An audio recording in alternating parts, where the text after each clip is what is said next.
Good morning and a happy Yorkshire Day to one and all. Will it be Yorkshire's Day? Adrian Harms and Jonathan Doidge with you to start off day 4, and Jack White to start day 4 with the ball here, bowling to Daniel Ibrahim, who's not out on 50, and not a bad start with the ball that beats the bat and wraps him on the pad. There is no run. Good morning, Harmsy. Good morning, how are you? I'm pretty good, thank you. Good. Breezy today. Yeah. I went for a walk around town, and I went to the castle, which you said is the castle. Island Castle. I'm just you may, if you're watching on the stream, you're going to hear some noise here because we've got some issues with our line back to the BBC. So we'll take this delivery, and then you'll hear a bit of keyboard noise, as it were, as Jack White's in and Ibrahim drives into the offside, and there is no run. But we'll continue to bring you the broadcast on the stream as I do this.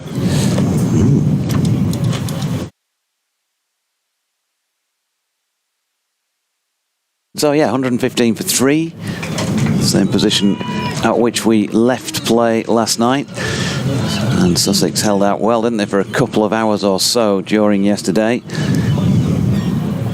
hoping to hang on for 6 hours or so today, as Jack White is in wide of off stump. There's no run. First thing to say, really, Harmsy, is that there's a very stiff breeze blowing across the ground this morning, and I think it's set for the day. Looking at the forecast, yeah. It feels, I stood in the middle, and it kind of feels like it's coming from the pavilion corner down to the southwest corner. So it's a bit of a northeasterly breeze, I guess. That's what they said on the weather forecast this morning. Northerly, northeasterly breeze. It's quite a cool wind, isn't it? Yeah. People were wrapped up on the cliff tops this morning, and the sea was quite angry. Yeah, it was similar last night. Actually, it was quite noisy last night when I walked back to the B&B. Here's White again, and Ibrahim turns that one square on the leg side for the first run of the day, taking him to 51 and Sussex to 116 for 3. There was some rain last night as well, so there was a bit of moisture around. I mean, the square was covered, but it's that sort of a feel about things. Spoke to Anthony McGrath just out there on the pitch before play, an hour or so before play, and he said that with it being a bit cooler, a bit of moisture might just help us a little bit more than perhaps we thought this morning. I guess the watchword for Yorkshire today will be patience. And wickets. And wickets. White then round the wicket to the left-handed Hughes, who's solidly in behind that one. Into the offside, no run. I see the Sussex chairman's wife is resplendent in pink today on the balcony. So I went up to the castle, and I was hoping to have a little wander around. Castle. But it was £12 to get in, and I thought, that seems a lot of money. There wasn't a lot of people queuing to get in, I have to say. You see, you've started to use flat vowels, and now you're also becoming a tight Yorkshireman. Well, I didn't have a lot of time, but anyway. Here's White again, and defended into the offside by Hughes to complete the first over. 1 run added, 116 for 3. But it really was blowing out wind, isn't it? I mean, there's a lot of housing around the ground as well. I mean, there's still quite a big gap. Gentlemen, I mean, there are quite a few people wearing shorts, but the order of the day seems to be, anoraks and fleeces this morning. And it is cool. I think the weather forecast for next week is excellent. I think once we get past, typically on Sunday, I've got a ticket for the Test match, and it's going to pour with rain, which isn't great news. But I think there's a bit of a storm on Monday. When's your first 50 over game for Yorkshire? Tuesday. Right, yeah. Back here. Tuesday looks like, I think Monday here, Monday across certainly the north of England is horrendous. High winds and lots of rain, but by Tuesday it's all disappeared, and I think from then on for the rest of the week the weather is very good, and that'll please those down at Arundel who'll be getting ready for for Sussex's first game in the 50 over cup. Coming running in from the Trafalgar Square end is Milnes, who bowls to Ibrahim, who turns onto the onside, and there is no run. So yeah, I had a very pleasant walk around along the cliff tops this morning. Every morning I've tried to get into that bakery down the road, which supplies the sausage rolls. There's a massive queue every morning. It's very popular. And the staff are busily working away, but I never quite allow enough time to wait in the queue. So I didn't support the local economy this morning, unlike yesterday at the Scarborough market. In comes Milnes, bowls, and Ibrahim playing back and across. The ball wrapped him high up on the thigh pad, but moral victory for Milnes. Spoke to Grant Flower last night. Always good to catch up with Grant, the former Zimbabwe international. Was chatting about how pleased he was that Sussex had battled through and sort of grit and determination that these two showed. About today, out of there, it was no surprise. Grant said it's literally ball by ball. It's just ticking off little landmarks as Sussex go through today. In and bowls, and Ibrahim plays a strange shot. Was he looking to get the bat out of the way? Yeah, I think he was. He was about to cut, and then he stopped at the last second. Those sometimes are the things that get you in trouble, aren't they? Because you just end up dinking the ball to somebody. He was okay on that occasion. I think it's a decent crowd in, considering it's the last day. A day and it's an important day for both counties. The difference could be between Yorkshire winning this game and closing to within a point of Sussex, and Sussex keeping a reasonable distance. I'd have to work out the points difference, but it's not going to change much from where it is, because Sussex, if they were to draw this, would take 10 points out the game. Here comes Milnes again, bowls, and Ibrahim is caught a second slip. Milnes gets the breakthrough in the second over of the morning.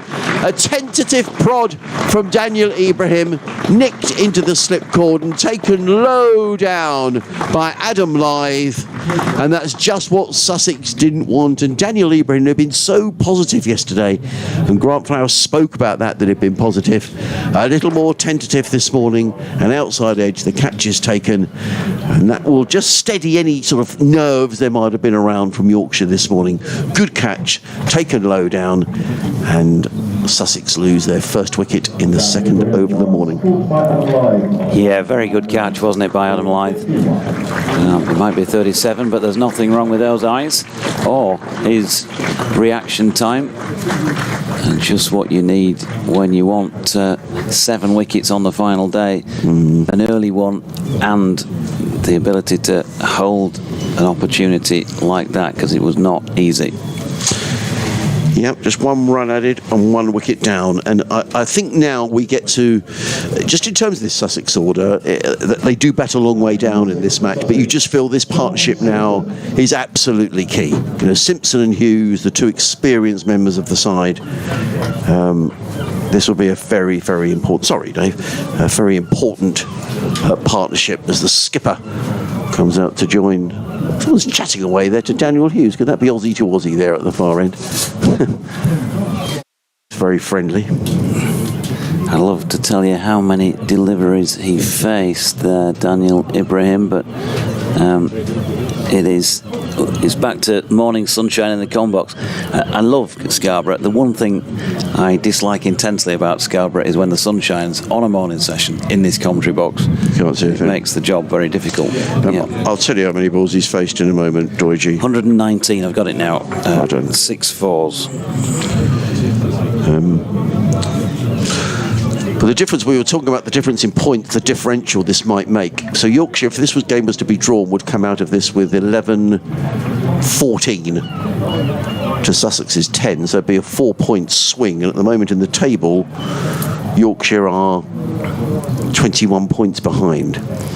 In comes Milnes, bowls to Simpson down the leg side, taken by Duke, and there is no run. So Yorkshire in that instance will close the gap to 17 points. So a draw, the gap's 17 points at the end of this. A win for Yorkshire, the gap is 1 point. That's just how big a deal it is here today. Yep, and welcome along to BBC listeners on the Sport app and website. Apologies if you missed those first few deliveries.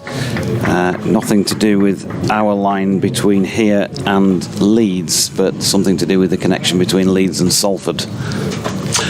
Milnes bowls to Simpson, who solidly forward, plays into the covers. There's a good stop by Revis. There is no run. He just rubbed his knee, came and spoke to us, didn't he? Or spoke to you, Doige, last night, Matthew Revis. A draw keeps them 17 points apart, but at the moment... Needed 6 wickets on the final day at Chelmsford a couple of months back and got 5. They needed 7 at the start of today. They need a further 6.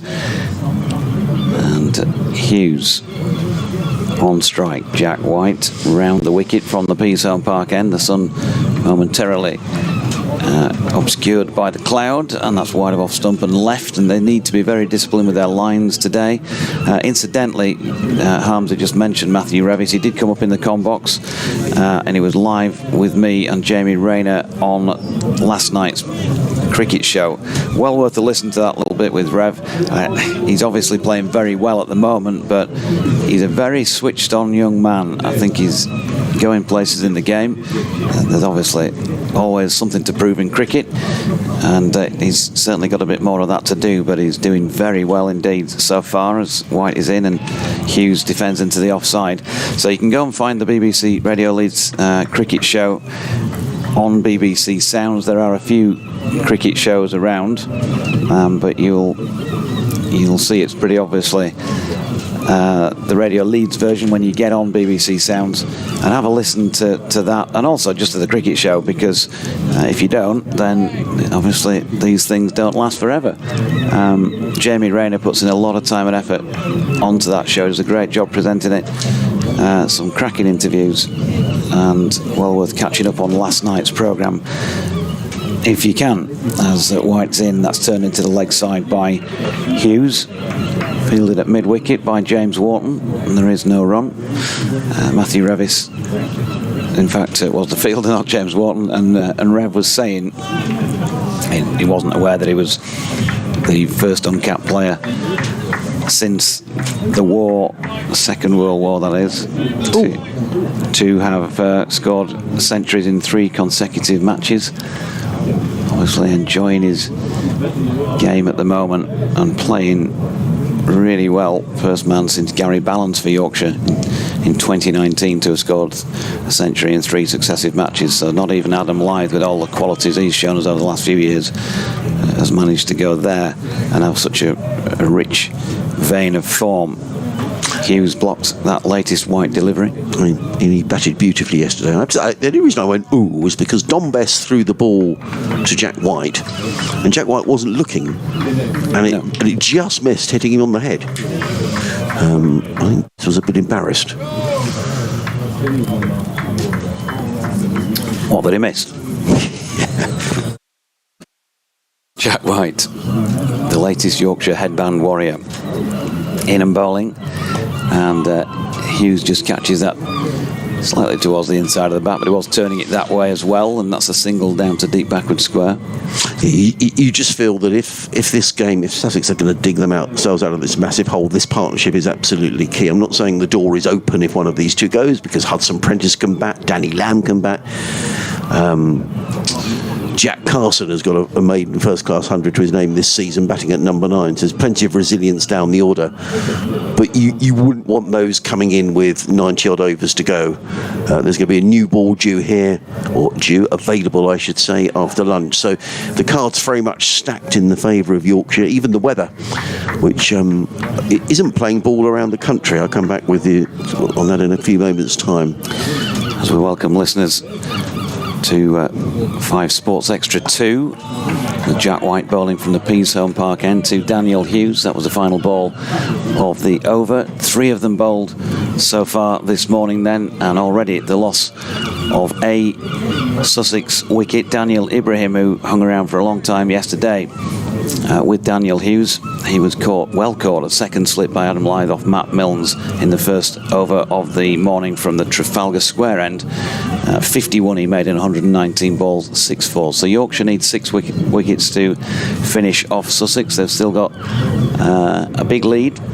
In fact, just 2 runs have been scored today, so a 206-run lead at the moment. Adrian Harms and myself, Jonathan Doidge, with you for this first spell of commentary from North Marine Road. 3 slips under cloudy skies. There are some blue patches around, but it's a breezy day here in Scarborough. In comes Milnes, bowls to Hughes, who plays that without timing onto the leg side, fielded up mid-wicket, no run.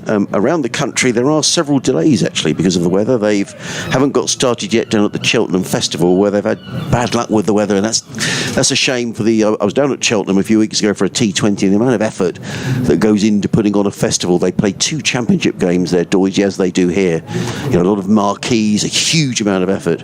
They didn't get on yesterday and are already delayed today, and that game looks like it's heading for a draw without some imaginative declarations.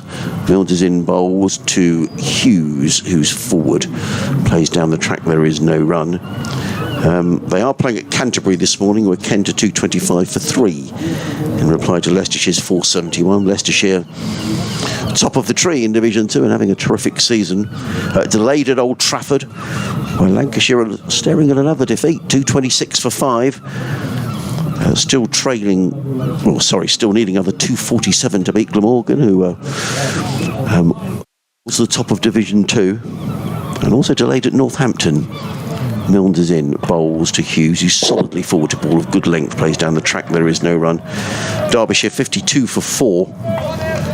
Still trailing Northants by 121. So if they get on the field there, you'd think Northants would fancy their chances of victory. In the first division, playing every game, Warwickshire 476 for 9. Still trailing Essex by 126. So it looks odds on a draw at Chelmsford, odds on a draw at Trent Bridge, where Notts are still in their first innings leading by 83. In bowls, Hughes is carefully forward, plays out into the offside, into the covers, there is no run. Looks like a draw as well at New Road, where Hampshire are 151 for 2 in their second innings, leading by 195. So this looking like the round of matches where Surrey finally kind of get into a position where there's a little bit of daylight between themselves. Yeah. I mean, Notts are going to pick up, what, about 13? If they pick up 14 points, that'll take to 1. I mean, there's the gap between Surrey and Notts is going to be 8-9 points at the end of this. So a bit of something there. Behind that, isn't it? And they've got and they've got to play each other as well. In comes he's bowled him. Daniel Hughes goes, and that's a crushing blow for Sussex. I thought it just kept a little low. Hughes was playing forward. Milnes picks up his second wicket of the morning, and what looked like almost mission impossible for Sussex today now looks to be, well, almost impossible. Even more than Mission Impossible. Even impossibler. Even more Mission Impossible. Let's just see this again, Doidge, because I thought it did keep a little low, actually. Daniel Hughes had a look at the pitch, but that's a massive blow for Sussex. Daniel Hughes is gone. In fact, Danny Lamb is coming out at number 7 ahead of Hudson Prentice. Yeah, I actually missed that. No, you're right. I think we all felt the same, and the way he played the shot, he was sort of jabbing down like players do after the ball's gone when it's kept low. But credit to Matt Milnes, all he can do is bowl at the stumps, and he did that. He didn't. It wasn't a daisy cutter, was it? No. Just a fraction low. It still hit a fair way up the off stump. Incredible, really, isn't it? That you had Ibrahim and Hughes surviving yesterday for 36 overs, and you just thought, in fact, actually more than that, just over 39 overs. and just giving a little bit of hope. I think it's starting to rain, actually, Doigi. Yeah, just a little drop blew into the box. It's as I mentioned earlier, a stiff breeze here today. It's really blowing from behind us across towards the south-west corner of the ground. But yeah, there was a little spot there. 57 of 143 for Daniel Hughes, 10 fours included. Yeah. And Matt Milnes now has 3 of the 5 wickets to have fallen here in his first-class game of the season. Danny Lamb is the new man in. In comes Milnes and bowls. At least you had a bit of a set 2 in the first innings when suddenly Milnes gave Lamb a bit of a send-off when he got him out. But Lamb survives that delivery. I'm a little unsure why Finn Hudson-Prentice isn't batting at 7 today, which is a bit of a worry for Sussex. He's been batting there all season, and I can only, well, unless it's something tactical, but they're both right-handers, so I hope there's not an injury to Finn Hudson-Prentice. 117 for 5. If you're just joining us on Sports Extra 2, if you're a Sussex supporter, well, I'm afraid the day hasn't started at all well, because both of last night's not-out batsmen, Daniel Ibrahim and Daniel Hughes, are already back in the pavilion. Sussex have added 2 to their overnight total. And I was saying, well, it was mission impossible. Well, it's mission impossible now, because just 5 wickets remaining and Yorkshire all over Sussex this morning. Jack White with both batters currently on naught is in and bowling, and that's pushed out into the offside by John Simpson and fielded by Imam. And that if Yorkshire needed something early doors, you know, they were fairly quiet in that last hour yesterday, having been, I think I mentioned, all over Sussex like a cheap suit at one stage. Well, they did go quiet because they weren't having any success, and it just tempers that enthusiasm. But they're back up again now. 2 wickets in the first 17 minutes of play today. 5 still to get. They do, as Harmsy said, have the possibility of a second new ball if they need it, but they won't need it if they keep leaving deliveries like that.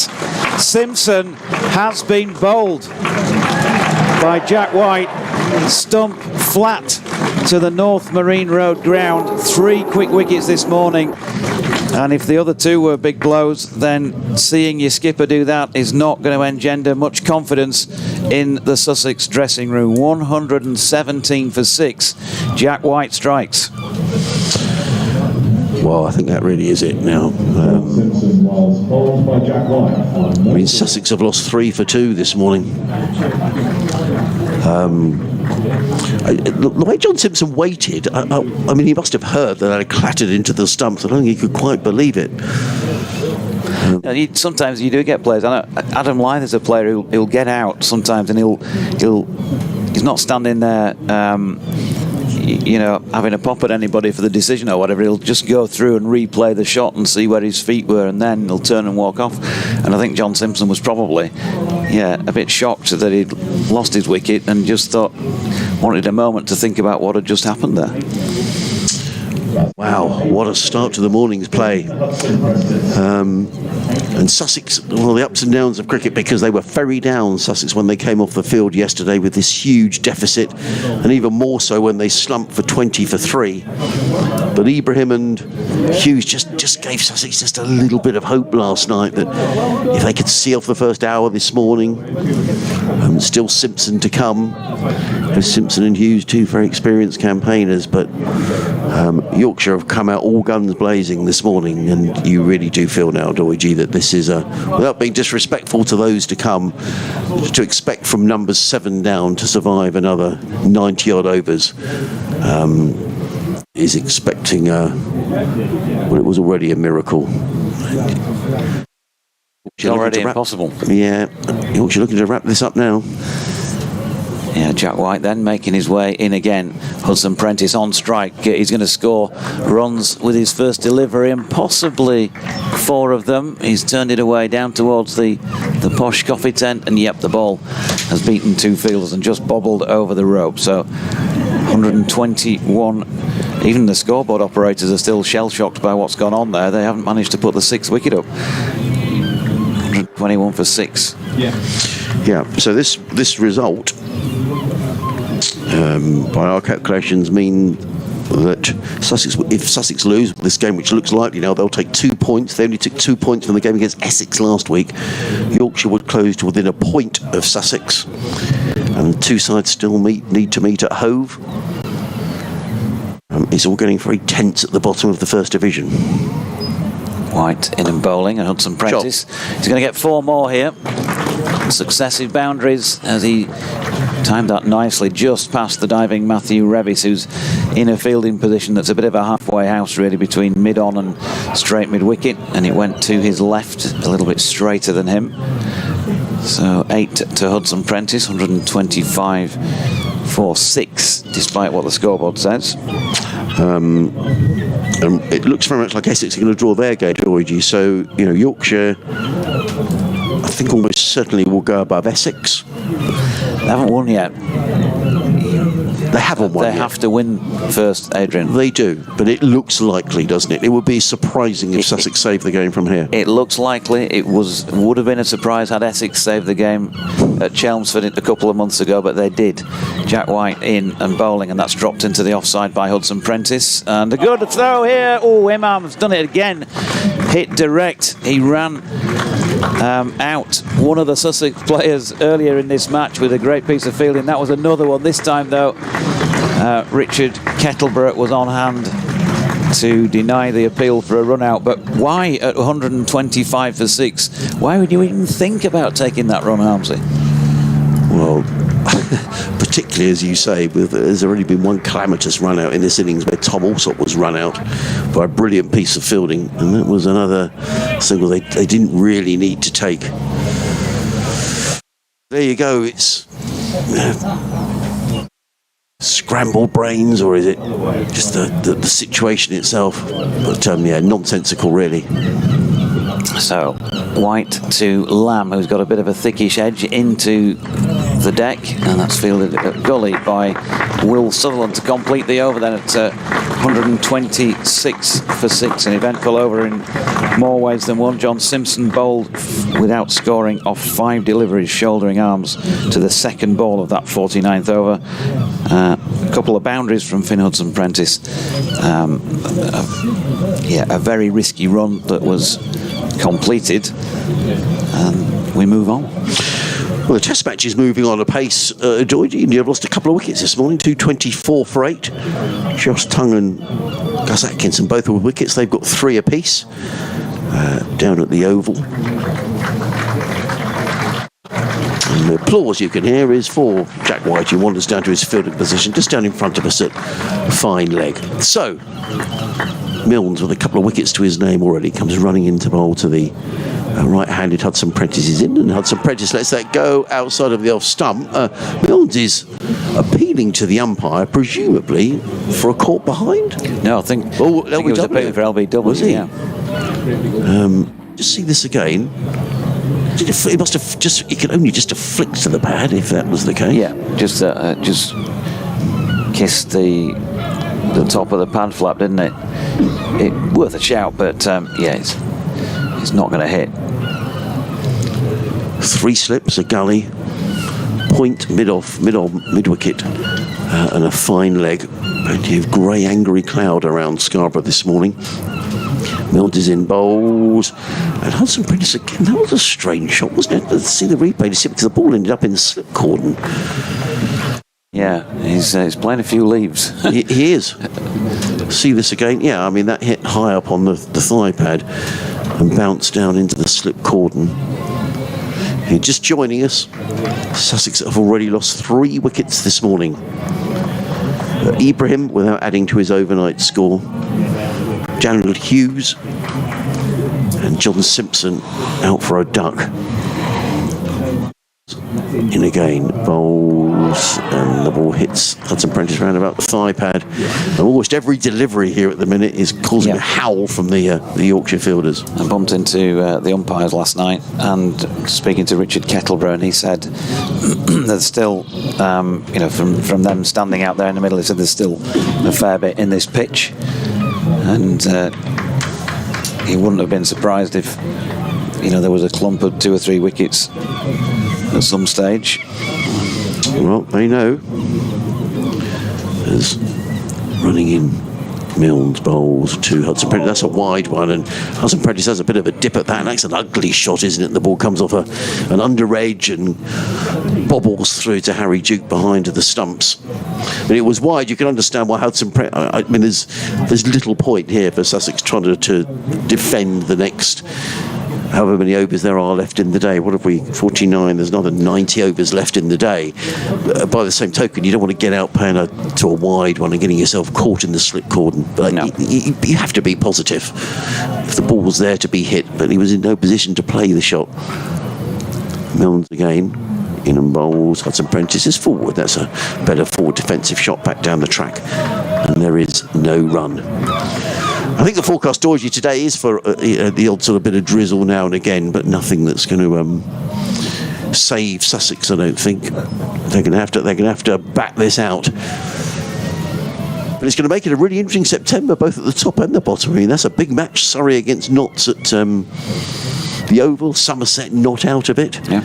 And down at the bottom, there's a whole host of clubs who will be looking anxiously over their shoulders as Milnes is in. Bowls, let go by Hudson Prentice outside of the off stump. So, end of the over, 126 for 6, with Lamb yet to score, Hudson Prentice on 9. I'm going to leave with Doidge and Dave Townsend. Yeah, Yorkshire have got to play Somerset as well. They're down south for back-to-back matches in September. The first of those 3 games is at Taunton, and then straight across to Hove for the middle of the 3 September games, 2 away matches in succession, finishing off at Headingley against Durham. Plenty to play for.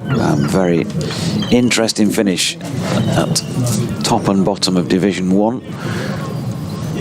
Jack White is going to continue at the Peasholm Park end with 3 slips: George Hill, Adam Lythe and Finlay Bean respectively, plus Will Sutherland at Gully. Imam is at point, Don Bess at mid-off. They've left a gap through the covers as White comes in over the wicket to the right-handed Lamb, who flicks it squarish on the leg side. Matthew Revis is round to field. James Wharton is at mid-on, and there's also a long leg in place. Matt Milnes has disappeared off down there, just having a breather. He tees alongside. Good morning, Doidge. Good morning, everyone at home. I thought the first half hour would be vital to this game. Thinking Yorkshire would have to make a breakthrough in that first 30 minutes, and the fact that they've made 3 is a real bonus. Here's White trying to make a 4th, and Lamb has to play at that, and that's the way to go for Yorkshire here. Just keep the stumps in play, keep the slip cordon in play.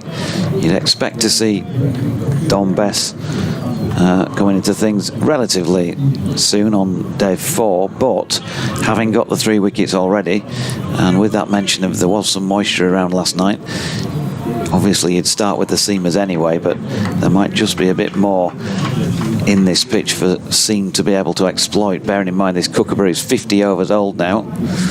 Still George Hill to bowl today as well. White in again. Oh, that's aerial from Danny Lamb. There is a short leg in place there. James Wharton, it clearly wasn't that close to him because he didn't particularly move towards it, but the ball did loop up off the bat. They've got a single through mid-wicket. I think if he'd have missed it, he might have been in trouble as well. Across the line a little bit. 127 for 6. It's a real bonus this first half hour for Yorkshire. I don't think anybody would have expected 6 wickets down.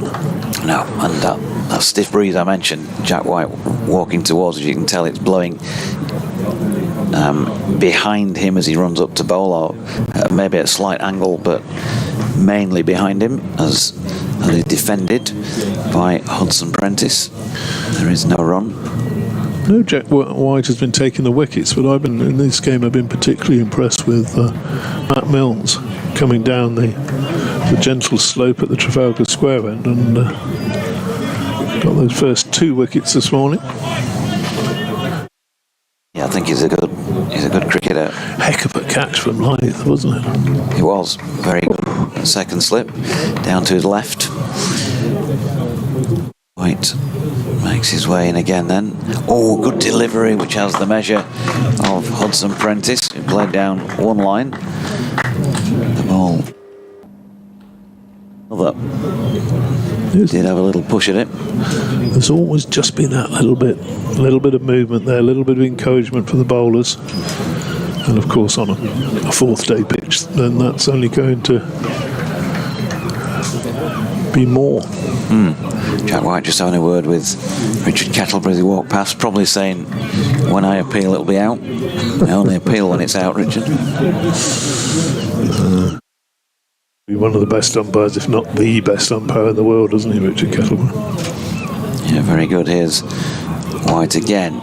This time much more solid in his defensive push is Hudson Prentice to complete that over. At 127 for 6, Hudson Prentice on 9, Lamb on 1. I always think with Richard Kettleborough, you know, he could, he had all the faculties to become a very good first class batsman. He started off here at Yorkshire, didn't he, and went down to Middlesex for a few seasons, but he almost seemed too intense, you know, with his batting. He was so 100%. Which obviously isn't always a bad thing, but sometimes you've got to relax just a little bit in the job as well. And so desperate to do well, and then became an umpire at a pretty young age, and on the ICC elite panel, and very, very good umpire. Matt Milnes bowls, and forward defensively comes Danny Lamb, just pushing that into the offside. These two, as Lloyd, you were saying, or Adrian was saying, that they had a bit of a set to in the first innings, a few words for exchange. I think they were mostly one way from Matt Milnes. Yeah, Richard Kettleborough, I certainly remember him a bit of a good sort of age groups player. I think he played with my youngest brother Andrew, a bit of sort of Yorkshire age groups cricket. I don't know if they're the same age or maybe a year or so apart, something like that. Milnes runs towards us, bowls, and that beats Lamb outside the off stump. Well, maybe we'll give Lamb the benefit of the doubt and just say he's playing the line there. Milnes explains to him how close he was to getting a touch. Wind him up again. Chris Parkins says, happy Yorkshire Day to you and Dave Bracegirdle. Dave Bracegirdle? It's a pity that no one at the ground today has run up a Yorkshire flag on one of the flagpoles. That's at Trent Bridge. Are they playing at Trent Bridge? Are they? Was it down at Taunton that game's going on? It's probably Trent Bridge, isn't it? Milnes bowls, and that's pushed into the offside. Fielded. Skipper is no doubt going to have a bowl himself later, Don Bess. He's getting to work on the ball with his sweater. A bit of shine on it. Gulls are chirpy this morning.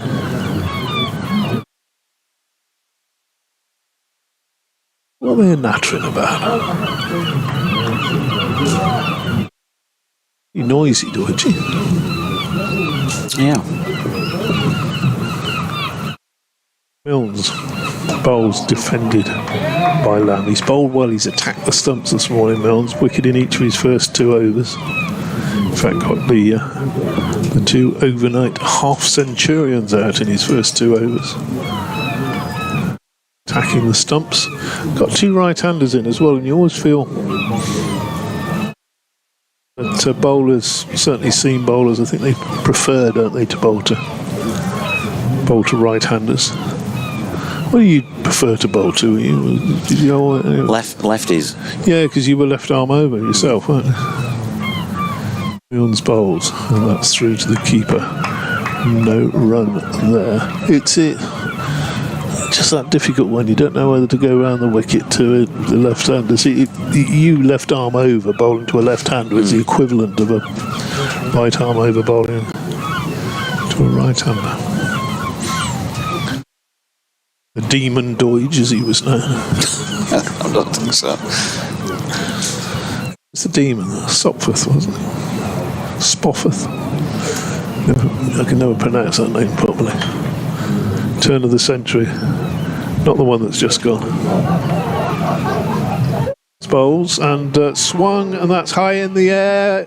Jack White's after it. He's bounced once and he's fielded it.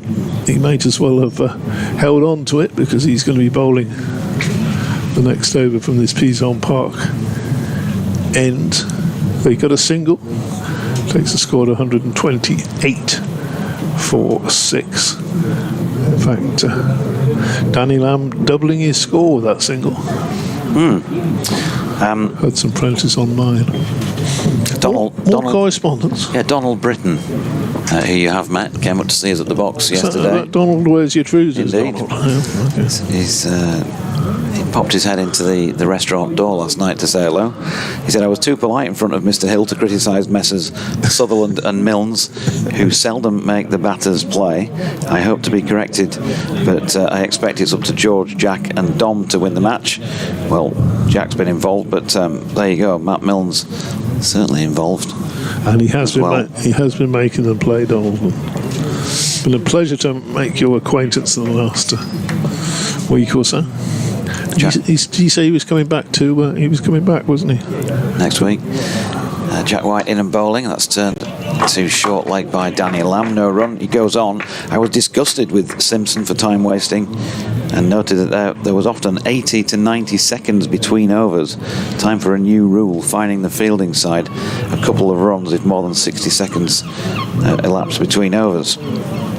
Finally, has there been an LBW yet, or are the two Yorkshire umpires bending over backwards to appear neutral? Yes, they've certainly given nothing to either side, Donald.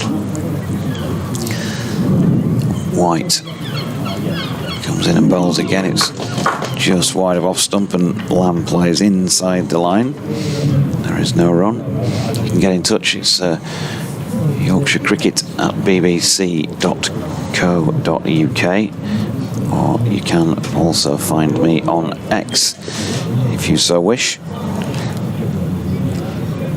So White makes his way back to his mark. Joshua says happy Yorkshire Day to my fellow Tykes. Great start. Andy Walker as well, joining in the happy Yorkshire Day wishes, as is Sylvia, with a vase full of white roses on display on her X account, as that's turned into the leg side by Danny Lamb, and he'll pick up another single.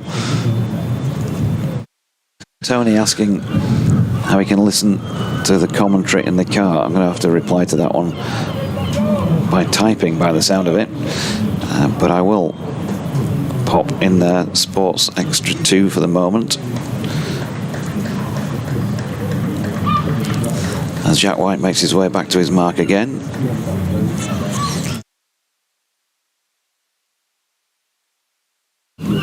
On his way, leaving our commentary position behind him, he bowls now, and Hudson Prentice with a solid block into the offside. Don Bess yet to bowl in the first 40 minutes of today, but you can be assured if there is a partnership of any note, he'll be on, maybe even if there isn't a partnership of any note. Bent Nielsen basically wishing us happy Yorkshire Day with one of his long-winded and cryptic X messages. Rob Brown as well. How long has Yorkshire Day been a thing then? In comes White and just has to jab down on that Finn Hudson Prentice, playing one-handed to Matthew Revis in the leg side. No run. Good question. Not sure when it started, to be fair. So relatively modern thing, is it? And presumably it was God who decided it, back in the day.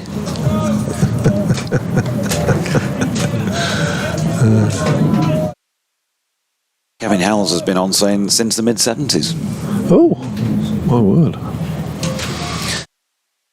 Here's Jack White from the P-Zone Park end. Ball short of length and an attempted pull this time by Finn Hudson Prentice, but it catches him around about the thigh pad. End of that over. Sun shining once again here, 129 for 6. If you are just joining us more recently, we're nearly 45 minutes into the final day. 3 early wickets for Yorkshire. Daniel Ibrahim caught, really well caught as well. Second slip by Adam Lyth off Matt Milnes in the second over of the day for 51. 6 fours included in that 119 ball stay at the crease that was of course likely yesterday. 143 ball stay at the crease for Daniel Hughes, who was bowled by one by Matt Milnes that just kept slightly low in terms of how he played at it anyway.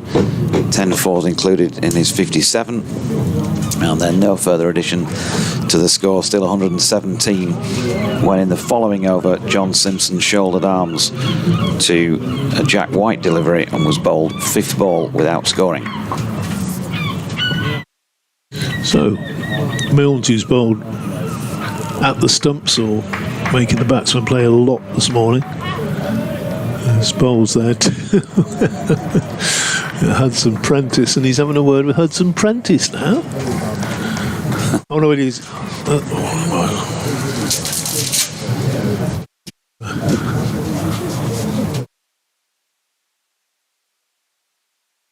I do apologise, it's Danny Lamb. I thought it was just those two that were having a pop at each other. And hadn't got the not prepared, Doidge. Hadn't got the binoculars out of the case.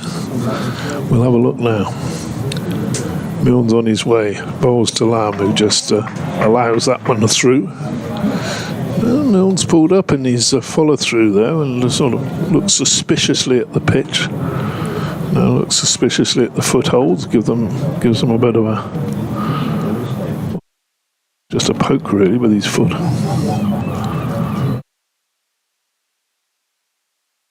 the far end, umpire Hartley examines the holes as well.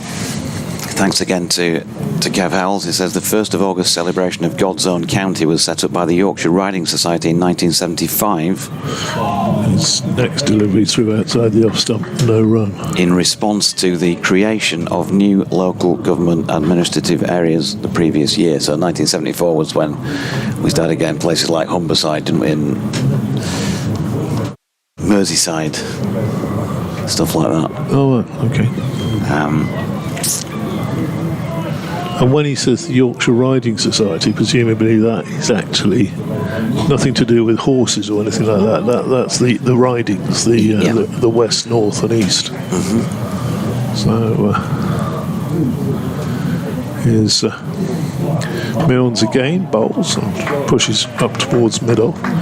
And do you know why there's no south riding, Georgie? No, well, yes, I do, but I can't remember.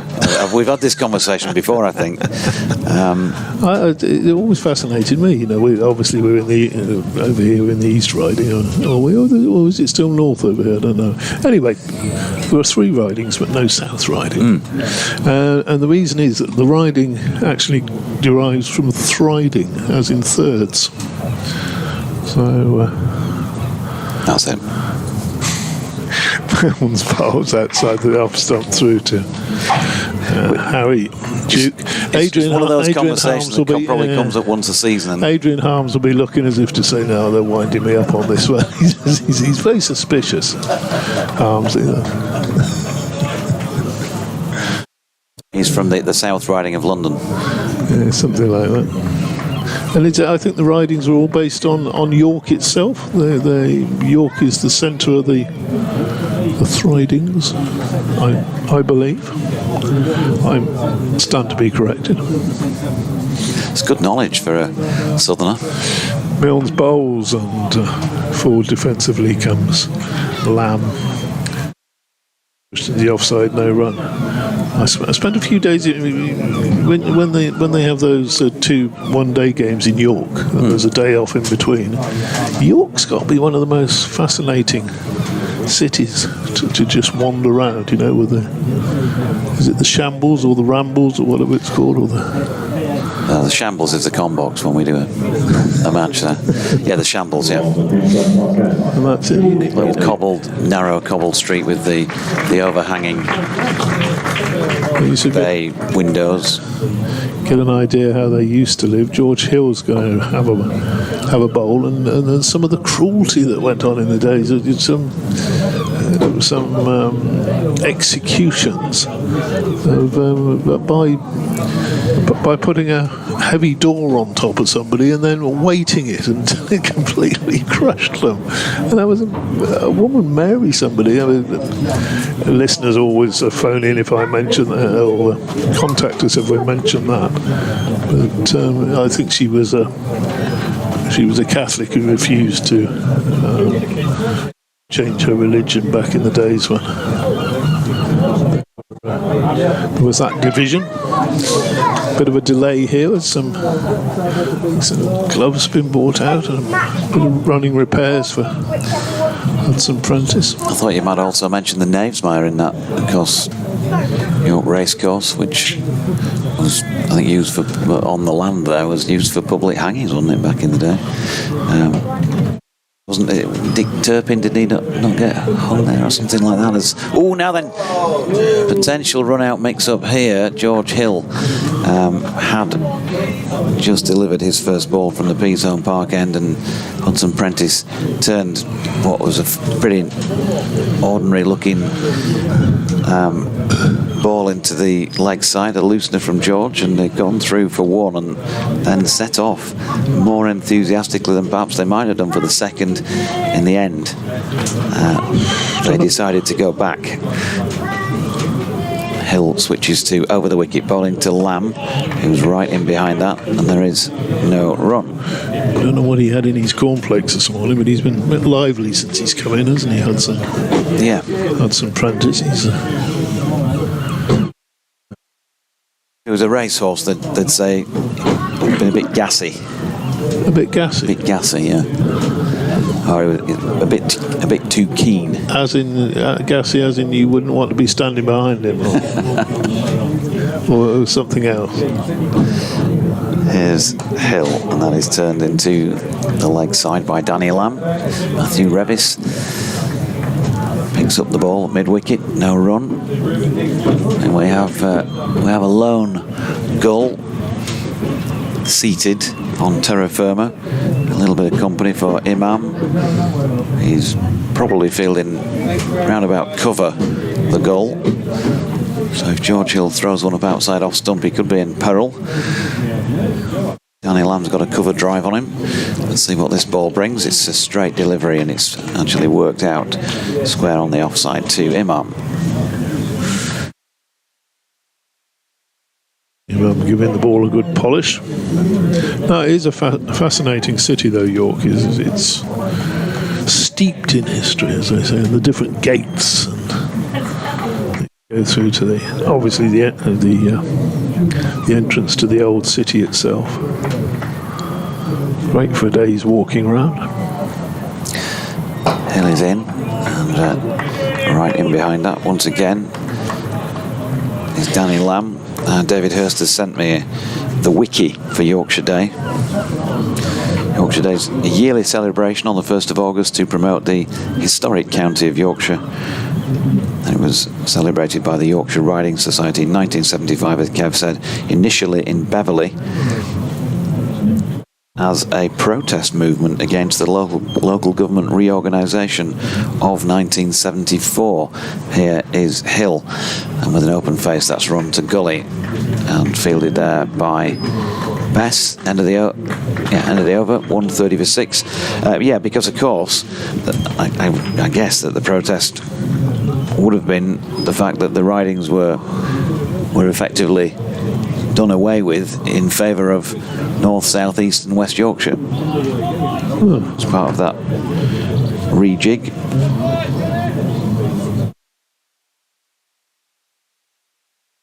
On the 1st of August, the Slavery Abolition Act 1833 was passed during the British Empire. William Wilberforce, Yorkshire MP, had campaigned for emancipation. It's also part of this wiki. What's a wiki? Wikipedia. Oh, wow, okay. And then the day was already celebrated by the Light Infantry, successors to the King's Own Yorkshire Light Infantry, as Minden Day after the Battle of Minden. What's that? Is that in Yorkshire? Sutherland starts his first spell of the day with a ball that's on or about off stump and met with a straight bat by Hudson Prentice. Minden was or is in Prussia. Oh, okay. And the Battle of Minden was on the 1st of August 1759 during the 7 Years' War. Funny species, aren't we, humans? We're fighting each other for centuries. Doesn't do any good. Sutherland bowls played into the offside, no run. 200 years ago. Group of men, as I'm sure they were, fighting another group of men, killing each other. And what's come of it? We get a Rosie's match a few times a season.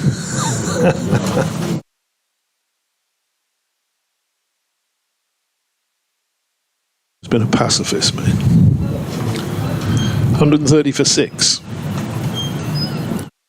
Sutherland bowls, and that's crashed into the offside, and a diving stop by Matthew Revis keeps them to a single. He's just sort of pushed that one away to his right, and he's congratulated by Matt Milnes, or acknowledged by Matt Milnes. Just one run. Of course, when you talk about 1974 and that administrative rejig, as Depressed Sargalout says, in addition, Saddleworth was moved from the West Riding to Oldham and Greater Manchester, so it was previously Yorkshire Town. You drive through Saddleworth, you'll see a White Rose flag or two out there. Next ball, and that's just pulling his bat inside, that is Danny Lamb.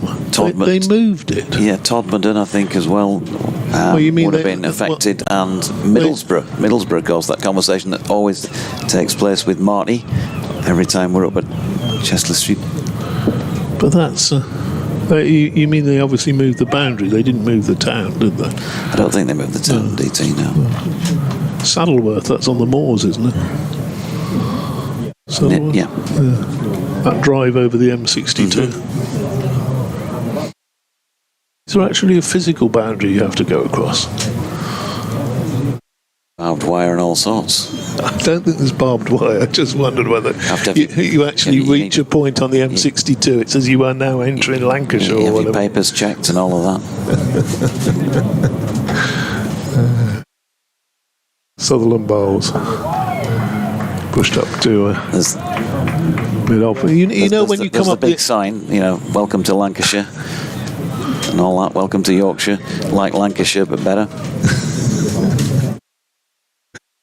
Well, when you come up the M1, you get a sign, you're now entering Northamptonshire, Derbyshire or whatever. I just wondered whether there was one on the M62. Yeah, there is. Okay. There's a red rose on one side of the stone and a white rose on the other. Next delivery. Oh, an attempted Yorker dugout to mid wicket. No run there. There genuinely is. There's one of those stones. Yeah, like a milestone. Yeah, that sort of thing. And on the side of it where you're going into Yorkshire, there's a white rose, and the side of it when you're going into Lancashire, there's a red rose. Pete Bandmaid fan says, "Happy Yorkshire Day. Looking forward to a Yorkshire victory to celebrate." Thanks for the comms. Thank you. More aesthetically pleasing a milestone, isn't it, rather than those sort of blue and white signs or whatever. But probably harder to actually read as you're driving along, I would imagine. Here's Hill. Nicely played off his legs by Finn Hudson-Prentice. He's just over pitching there, George, but he's trying to get the ball up there to swing, and worked away through mid-wicket for 4. Mick Lewis was on yesterday morning, of course, and when I asked him about what George has, he said, his point of difference is that he can swing the ball when other people perhaps can't, and did so when he bowled so well down at Chelmsford earlier this year. Malcolm Cody's watching the live stream in Cornwall. Good morning to you, Malcolm. He says the gulls are noisy, but watching the stream, lots of very young gulls there, hence the noise. The hill is in, and this time drilled down the ground by Hudson Prentice, and a sliding stop by Jack White around at mid-on, no run.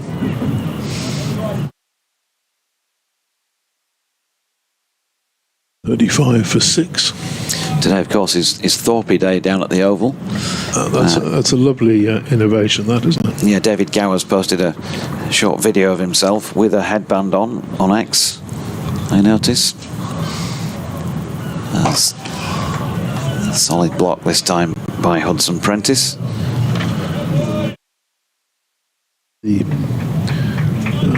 How the crowd were acknowledging and also raising money at the same time, isn't it? They're buying Yes, I mean, buying a little headband that they can put on for, and the money raised from those is going to mental. It's going to the charity Mind. Yeah, it's going to Mind, isn't it? Yes, I mean, it's a lovely touch as Hill comes in and dropped into the offside by Hudson Prentice this time, no run. But I mean, just the symbolic nature of the headband for Graham Thorpe, I was aware of it. It's a great idea. Love to watch him bat. I know, and probably irks you given that he was a Surrey man, DT. Yes. But he was a fine player, wasn't it? I cheered him when he was playing for England. He was the best player we had for some years, wasn't he? Really, he's just sort of so compact, wasn't he? What he did, he played close to himself most of the time, didn't he? Very hard to get out. Here's Hill, lovely shot down the ground once again by Hudson Prentice. He's cashed in on a couple of slightly over-pitched deliveries by George in this over, but Yorkshire will be too bothered about that. They'll welcome Sussex not playing shots a la John Simpson earlier if the ball's straight, but they'll still fancy it that they'll pick up a wicket or two if they do play their shots. And George just putting the ball right up there, trying to get it to swing. Just slightly over-egged it on a couple of occasions in this over, but might get it right this ball. Not a bad delivery at all, and just defended into the offside by Hudson Prentice, and there is no run. Well, my time with you for the moment is at an end. I'm going to bring back Harmsy and leave you with DT. Thanks very much, Doidgy. Moving out, he'll be back 12:30 with more words of wisdom, more associated facts with Yorkshire Day, I'm sure. It's another very good innovation. 1974 it's been around since, or 75. Long time. Longer than most of them out there, in fact. All of them, I would have thought. That next ball is short outside the off stump by Will Sutherland. He won't be happy with that as Danny Lamb just crashes him through the offside down towards the hospitality tents, the marquee down there. That's I don't think he's occupied today. 143 for 6. Lamb, who's been very circumspect, he's on to 7 with that boundary. So 19 to Hudson Prentice, he's been a lot livelier.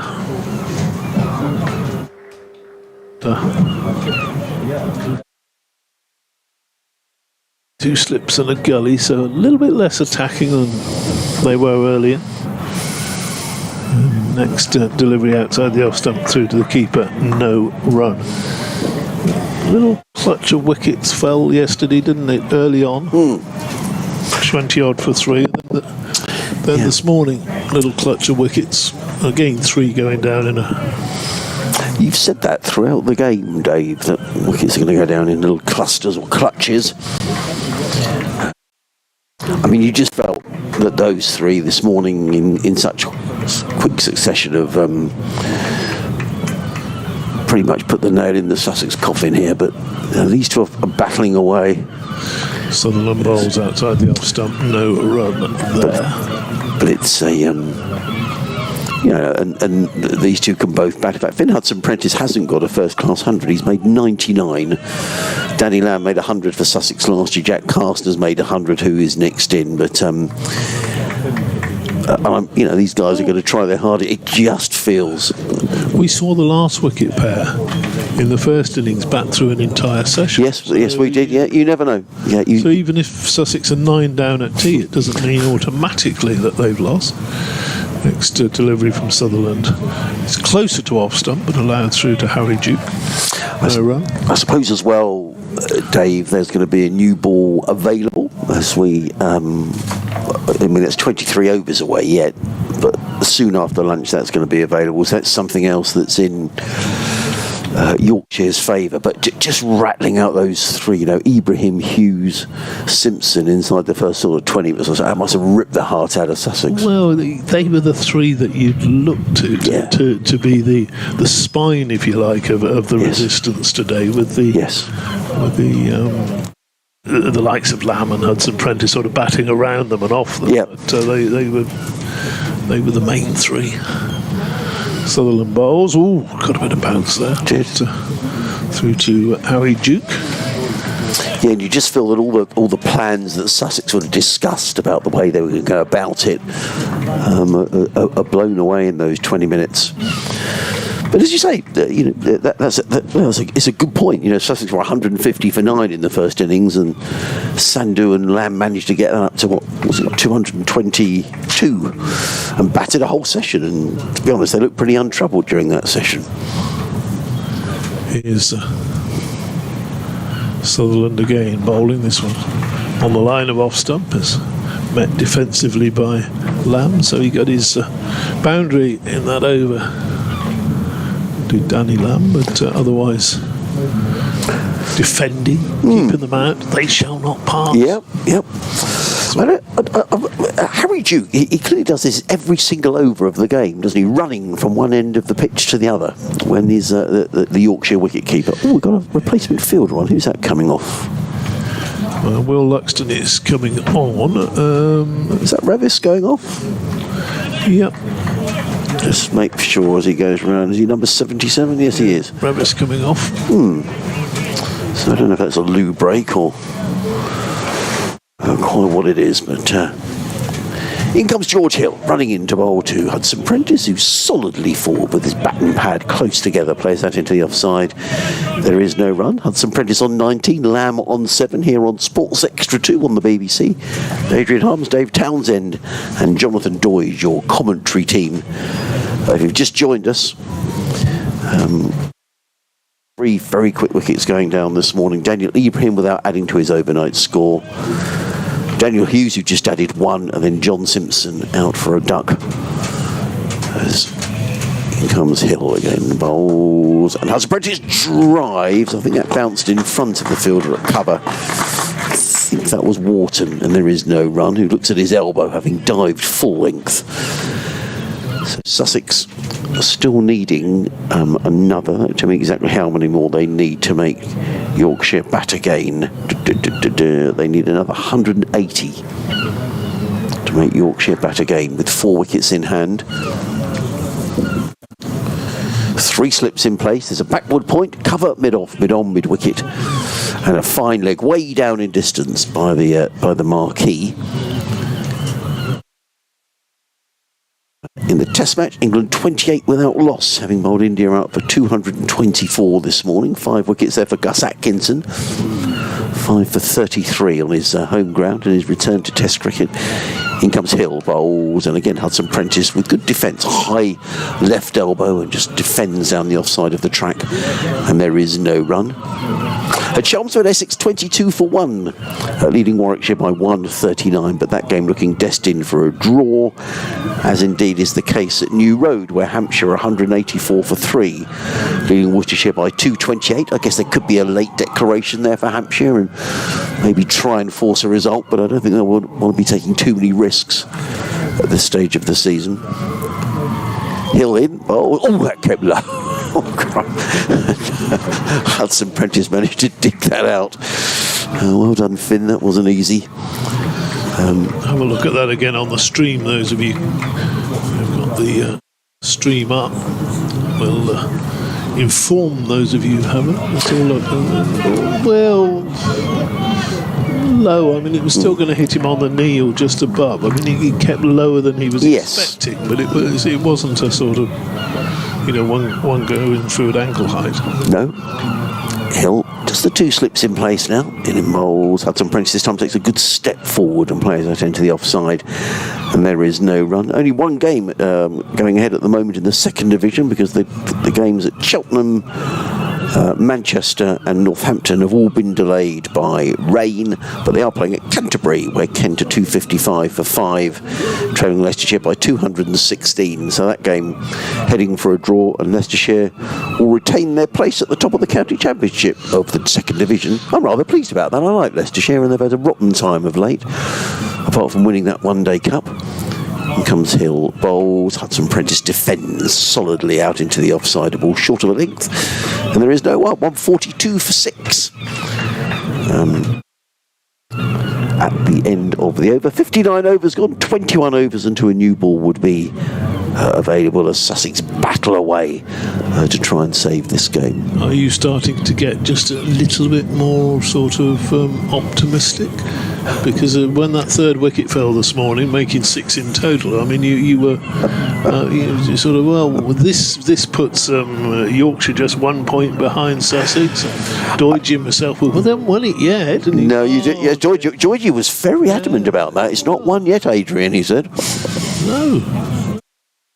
They could well see out make Yorkshire's job difficult. Will Sutherland bowls, and a cracking delivery just on the outside off stump, leaving Lamb. He's gone forward, he's played at that, and he's gone through to Harry Duke, the jack in the box behind the stumps. And well, that just needed a little splinter, didn't it, to be the 7th wicket down. Good delivery from Sutherland. I mean, with a new ball available this afternoon and only 4 wickets left, I'm not feeling overly confident, Dave. Oh, my word. That's a dreadful shot. Wickets left. A wide delivery from Danny Lamb. He's chased after it and edged it through. Duke has taken the catch, and that, I'm afraid, is the 7th wicket down. And the man who put up so much resistance in the first innings, Danny Lamb, has gone. Just as we were talking about Adrian being a little bit more optimistic, he's going to be looking at the table again now and telling you where they are 3 wickets before they're there. That wasn't a great shot, was it? No. Outside the off stump. When you're looking to save a game, anything out there, you don't need to play it. See this again. Yeah, he knew it was a poor shot.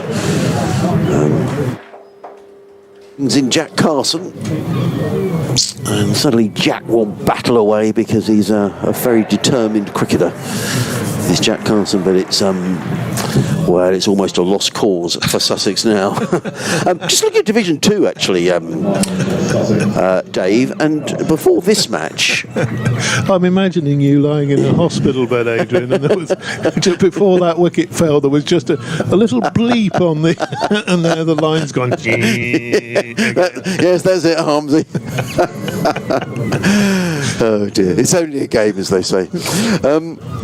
Looking at the second division, Leicestershire were 34 points ahead of the side in second place, Glamorgan, going into this round of matches. They're going to pick up a decent haul of points down at Kent this week. They can't be far away, you know, from having virtually secured promotion. I reckon one more win and Leicestershire be in the first division, which is a terrific achievement, having had so many years where they've struggled in the Championship. Well, you get lovely lunches at Leicester. You get served at the table. When was the last time you were there, Doidge?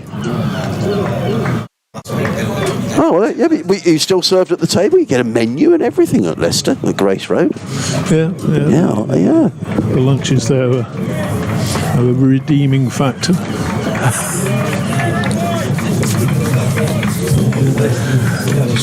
The meat, having a cake in the meat. Sutherland bowls 2. new batsman, Jack Carson, delivery short, bouncing. He's tried a little fiddle at that one, and that was very nearly number 8. It's gone through to Harry Duke. Probably shouldn't have been playing that, Adrian. No, that's a horrible ball to get first up. He's bending his back here. The Yorkshire lads want to get this done and dusted, don't they? He's done and dusted, according to you. Well, yeah, I think it is. He's really bending his back. I'm sort of. Do you think we'll get lunch, Deutsche? I mean, Today? yeah.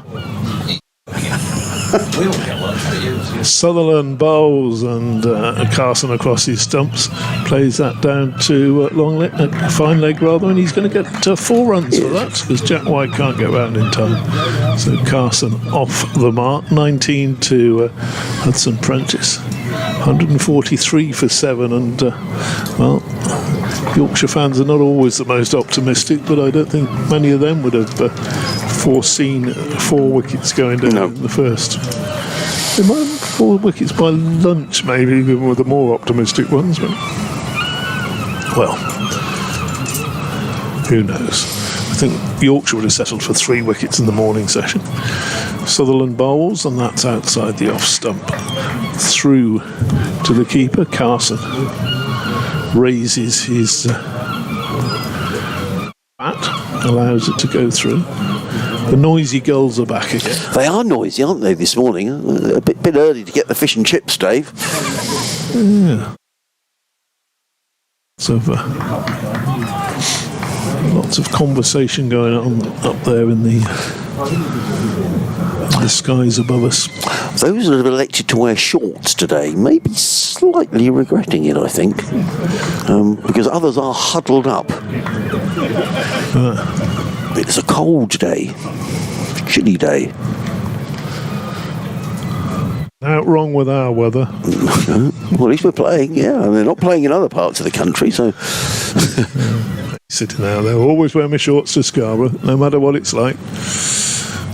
Sutherland, but he's back into that one. He's driven up to mid-off, and there's no run there. So yes, it's like.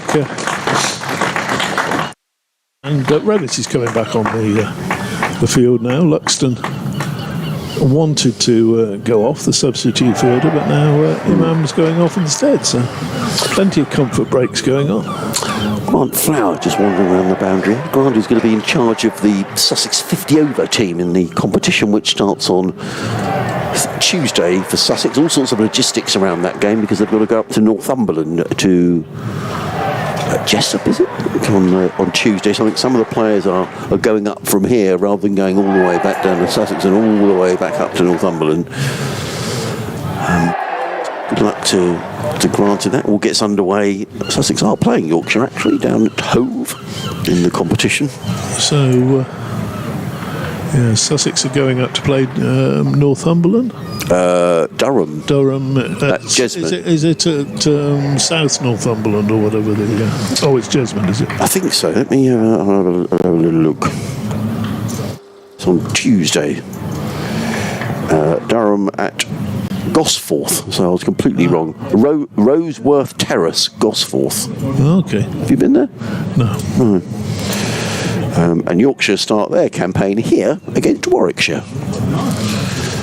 And I think the weather forecast is good from Tuesday onwards, so hopefully there'll be plenty of play in those 50 over matches. So George Hill is going to come in from the Peacehelm Park end of the ground. He's in and bowls, and Hudson Prentice also tries to flick a ball slightly short of a length onto the onside, and there is no run. Jonathan looks like he's going to say something. Interesting moment there. I think you might have missed when you were reading out what was going on. George Hill ran into bowl. Jack Carson was out his ground at this end, and Hudson Prentice was ready to incumbent on the batter to get ready to face the ball. And the ball was ready to bowl it. And he had to stop his run. He shrugged his shoulders at Jack Carson and said, "What are you doing?" Hill in bowls, let go by Hudson Prentice outside the off stump. I missed that, Deutsche. So he did try and mankad him. No, but he was. They've just shown a replay on the stream there. Carson was I see. on all the way down, and Right. Wasting a little bit of time, you might suggest, and I would imagine George Hill had started his run-up just to underline to the umpire that the batsman was wasting time. Hill in again, bowls, Hudson Prentice defends, and a nifty bit of footwork there by George Hill, who played a little pass off the instep to Finley Bean. For a man with a bruised heel, maybe that's not entirely the way to go, George. Bean is clapping his hands at shortish mid-wicket. 2 slips in place. There's a backward point. Cover mid-off. There's a mid on 2 men back on the leg side boundary. There's a deep backward square leg and a deep mid-wicket. As George Hill is on his way again. Over the wicket bowls, and Hudson Prentice defends only as far as Bean, who's there in that short mid-wicket position. Got a couple of cut strips away. Adam Lyth is suggesting a change in the field, and that deep mid-wicket has now come up to a more orthodox mid-wicket. I think they're looking towards the end of the over to keep Carson on strike. Lyth is doing a couple of limbering up exercises as Hill races in again, bowls, and Hudson Prentice takes one hand off the bat and manages to play it to square leg and picks up a single. Is that the substitute fielder who's on the field there? I think it might still be Will Luxton. So somebody's off. Yes, it's Luxton going out. It's Imam. We had Revis coming back on, And Imam is off. Luxton was edging over to get back in the pavilion, and Imam decided he'd go off and have a comfort break as well. So Hill bowls and defended by Carson out into the offside. There is no run, so another over slips by. 148 for 7, 20 to Hudson Prentice, 4 to Jack Carson. I can see a lady sitting in the front row of the pavilion with a nice blue hat on that wouldn't be able to place at Ascot. She's just sitting the other side of the gate, watching the cricket. Might be better off with her bobble hats today because it's quite chilly. And suddenly the people sitting outside the commentary box here are wrapped up against the breeze, starting to tuck into their sandwiches, or some of them. And the lady there opening a flask. is it the lady with the blue hat? Yes. Just next to the gate? Yes. Fine blue hat, isn't it? Well, yes, it's a Yorkshire sun hat, and it's Is it? Okay. and it's a gentleman wearing it. Oh, is it? Yeah, well, you've got the benefit of binoculars. Emily Hughes on the question of sport. Do you think perhaps I need to go to Specsavers again? Well, I look like a lady anyway. Will Sutherland bowls, and it's through to the keeper, no run. Those Yorkshire sun hats are actually they're a bit like the old Sri Lankan, the famous Sri Lankan that sort of colour, aren't they? And Yeah, very good. I like it. yeah. What colour blue would... I mean, it's not royal blue, is it? What would... sort of mid-blue. Oh, I think they're great. And there are a couple of guys sitting behind with caps of the same colour. I presume they are gentlemen sitting there. You better get your binoculars out again, Dave. I'll try In fact, perhaps you better not. Second thoughts. Sutherland bowls, and that's an attempted swish down the leg side, free hit really to Hudson Prentice, that ball outside leg stump. I was discussing with Doidge yesterday, let's assuming Sussex lose this game, which looks likely. The break might come at a good time because a chance to sort of regroup for the final 3 games. They've got Jaydev Nugcat, who's coming over, the Indian left-arm seaman, and that will be a welcome addition to the Sussex ranks for the final 3 games of the season, 2 of which are at home, at Hove. I'll be hoping to have Ollie Robinson back for those games as well, so the Sussex attack ought to be a lot stronger for those final 3 games of the season. Sutherland bowls, and that's pushed to short mid-wicket, no run there. I guess They do at the moment look a little bit as though they're drifting. They don't seem to be focused at the moment. So I've been being kind to Sussex, but they've just lost it a bit. Yeah, and I think Paul Farbrace would. He said they were poor against Essex. He found that was the worst performance since he'd taken over at the club, and this hasn't been a great performance either. Next delivery from Sutherland down the leg side. There's a big shout for caught behind. For Peter Hartley suggesting that came off the thigh pad.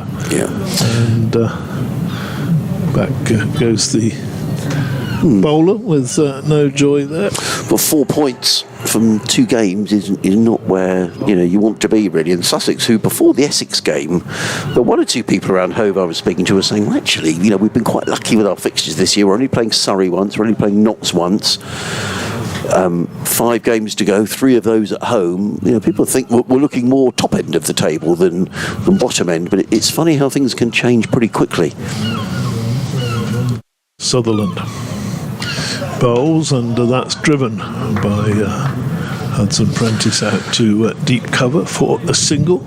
I still think Sussex have, I say with the Nugget coming, with Robinson coming back, I still think they're going to be okay with 2 games at home. But the Yorkshire game could be a pivotal game. They've got you reckon they've got enough in the locker? I think they have just about, because Durham are struggling now, but I think they'll have to either win one of the final 3 games, or if they're drawing them to get a decent haul of points. I think they'd have to win one. Yeah. They'd have to win one, because otherwise you're really relying then on Yorkshire or Durham not winning one, aren't you? Yeah, as well, that's fair comment. Yeah, so we 1 win from the final 3 will probably be enough. It's tough. Next delivery from Sutherland isn't a bouncer. Really put the effort in there to Carson, but I think if he'd have been standing upright, he would have just about got over his helmet. I don't know if no danger. Sorry, Dave. I don't know whether what England's international schedule is during. Could have a look into it. Whether Root and Brook would be involved. I mean, is there any chance of them playing? They've still got Bairstow to come back in the side as well, or Yorkshire. I mean, I just wonder. Because these September games are going to be important for Yorkshire, aren't they? I mean, they look good enough in this side, but if Root or Brook were available, would almost certainly be with the England white ball team. Yes, I imagine there's all sorts of white ballers there. They're playing 3 games against Ireland, which is virtually half Ireland's season. So Revis is gone. Right. Revis is gone. Last week. So Last match of the season. Possibly. Yeah. So unlikely, but Bairstow to come back into the side probably in September. Yeah. Surely they'll need a rest after that, Doidgy, won't they? So, I'll do this over, then I better go and do my update. Matthew Revis is going to come in from the Peasholm Park end of the ground. He's going to be bowling to the right-handed Finn Hudson Prentice, who's 21 not out, 149 for 7. Our Sussex, as Revis is in bowls, and clipped away nicely by Hudson Prentice down towards fine leg. They'll take 1. They are going to come back for the second. And 150 up for Sussex, which I'm sure will get some applause. No. I said I'm sure it will. Oh, because it's already there. That scoreboard was it's now gone to the proper score, which is 152 for 7. So it was 150 at the end of the previous over. Where's Dutch Kate when you need her? Yeah, totally. This in and bowls. Hudson Prentice defends down the onside of the track. There is no run. England are getting a bit of a move on down at the Oval. They're 64 without loss after 9 overs. Crawley on 33, Duckett on 30. Then after India were bowled out this morning for 224, Gus Atkinson taking 5 for 33. So good news that he's back and fit. Revis in and bowls. Hudson Prentice defends back down the ground. Revis fields of his own bowling. There is no run. Nottinghamshire eventually all out at Trowbridge for 544. Somerset in their second innings 32 without loss, trailing by 74. So I think it's unlikely there's going to be a result there today. Chelmsford, Essex are 38-1, leading Warwickshire by 155. Those games drifting to a draw. Not so here, as Revis is in bowls to Hudson Prentice, who picks up a boundary, cutting that one away through the gully for 4 runs. He goes to 28, and Sussex to 156 for 7. Still trailing, though, by 167. So a long way for Sussex to go. Revis keeps looking at that right knee. Off the field a little earlier on, he's pulled up his trouser leg, and big fella, isn't he, Revis? I thought that yesterday when he came to do the interview with you, Doidgy, which you said is available on the BBC, on BBC Sounds. Interesting chat. Big unit. He is. He's in and bowls, and Hudson Prentice turns that on to the onside. And there is no run. Still no play at Cheltenham. They are playing now at Old Trafford. Lancashire are 242 for 5, still needing 231 to beat Glamorgan. And no play so far today at Northampton. We haven't lost any play at all here, have we, during the 3 and a bit days so far. Revis is in bowls, and forward comes Hudson Prentice, plays out into the offside. There is no run, so another over slips by. 156 for 7. Hudson Prentice on 27. Jack Carson is on 4. 62 overs gone. I'm going to leave you with DT and with Doidgy. Thank you, Adrian Harms. He's sending his report from the end of the commentary box in the next few minutes, so don't be alarmed at home. 155 for 7.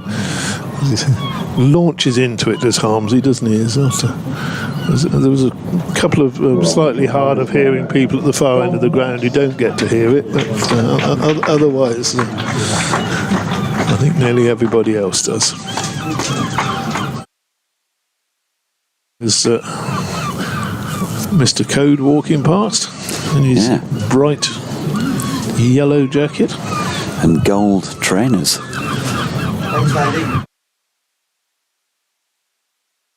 Going to see some spin, Doidgy, but again from the Trafalgar Square end, which the wind coming into this. He's bowling into the wind his best with 3 catches. Bowls to Carson, who watchfully punches that one out to the mid-wickety. A little bit of a crouch and very studied on what he was doing there. He'll be a hard man to remove, Carson. He hates losing, I think, and he'll battle to the end. Still not completely done, Doidgy. Bess, right arm over, bowls, and half chance to James Wharton. That's turned and went very quickly to the forward short leg. Got a hand on it, but didn't hold on. Well, as far as short leg catches go, he'd probably reckon to have taken that. Yeah, it was catchable height. Next one has Hudson Prentice down the pitch, just clipping that up to long on for a single. It was one of those that if he caught it, everybody would say good catch, and if he drops it, so well, probably should have caught that. 157 for 7. 3 more wickets needed for Yorkshire for a victory on Yorkshire Day. There's Bess bowls again, slightly quicker delivery, and Carson getting across his stumps, making sure that if that does turn, it's going to hit his pads outside the line.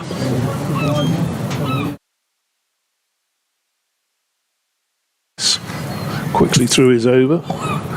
Carson back across his stumps, defending. 1 delivery left. A debate last night as to which end Bess should be bowling, and traditionally the off spinner would bowl from this end, from the Peasholm Park end. But there's a little bit of rough just to aim at. May have just got carried away looking for that yesterday. Yes, hello, Lucy. Oh, here he goes. Scarborough this morning, barring a miracle. Best bowls Sussex are sliding to their again, second and consecutive defending championship by defeat. Carson back down the pitch, and there's no run. Go into the latter part of the season. So 157 for 7 at the end of the over. Yeah, I'm not sure. Just looking again, if he actually might have just got a bit of the right hand on it, and it hit him on the leg, didn't it? Shin. That's where it hit James Wharton in trying to take that catch at short leg, but it was, as you say, eminently catchable, really, for a fielder in that position. But it's all reactions, isn't it? And yeah, and I think it was also a case of the ball not going directly. I think it dipped a little bit. You know, it wasn't a very strong shot. It wasn't a very powerful shot into him. So Matthew Revis at the Peasholm Park end, 2 slips in place and a largely ring field, another good delivery that just keeps low. There's just a couple this morning that have kept low from both ends, and if you only need to get one of those straight, you've got your man in trouble. But he watched it well there, did Finn Hudson-Prentice, and jabbed down on it. And Revis turns again then, making his way away from us. Bowls it now. Hudson-Prentice drives into the pitch. Back to the bowler, no run. Hi Jonathan, just listen to your quirky chat. Read the 3 ridings. Viking admin. See Settle and Sheffield were in the same West Riding. Yeah, that's Andrew Davidson at Settle Cricket Club. Thanks, Andrew. So yeah, a fair old gap between Sheffield and Settle. Must be 90 miles, I'm guessing, something like that, maybe 100. From one end to t'other, as that is played up to mid-on, and there is no run. John Wilson of the Beverley Boys has been in touch. Good afternoon to you, John. Here for the first 2 days of the match, but grandad duties have prevented me from attending yesterday and today, and asks about the attendances.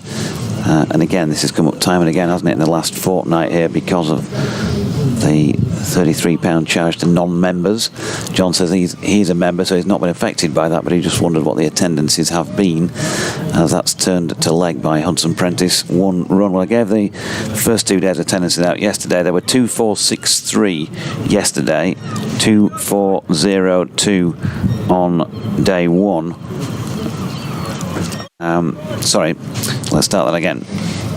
2,402 day 1, 2,463 day 2, 1,471 yesterday, so 2,400-ish on the first 2 days, and just under 1,500 yesterday. Revis is in, and that is blocked into the offside by Carson, I should say. There's no run. Malcolm Palmer says he just wondered if Imam ul Haq can bowl. Certainly got a heck of a throw on him than ours. Neil Dutton says, happy Yorkshire Day? No chance. I'll stick with stoically grumpy, but happy with how Yorkshire are bowling. Revis is in. That's dropped into the offside by Carson to complete that over at 158 for 7. Dean Southall says, come on Yorkshire. Martin Bloomfield also mentions Graham Thorpe from earlier in the day, and also we've discussed all of that in the headband, but thanks for your message in support of Graham Thorpe. Martin. Yeah, indeed. Just thinking about the sort of tail end of the season, Jonathan, with fixtures that are to be played, because obviously these two sides place each other at home. Yorkshire will go to Somerset. That's a tricky game, isn't it, down there? Somerset will still be in the championship hunt by then, but then you finish at home against Durham. So it's kind of very much in your own hands, isn't it? In terms of that's going to be tight. Best bowls, and Hudson-Prentice rather caught on the crease, but umpire Hartley keeps his finger in his pocket. The Somerset fixture, there's the really tricky one, isn't it? Down at Taunton. Yeah. Durham have got to go to Chelmsford, which seems to be very flat this year. They've got to play Worcestershire at home and then Yorkshire. That's going to be that could be a pivotal game. There's lots to look forward to. Bess in bowls, and Hudson Prentice turns that away through the leg side and picks up a single. He goes to 30, the total to 159 for 7. But you'd rather be in Yorkshire and Sussex's position with points on the board, wouldn't you? You know, Durham are just going to be about. We'll work out the points in a moment, but 13, 14 points off where they need to be.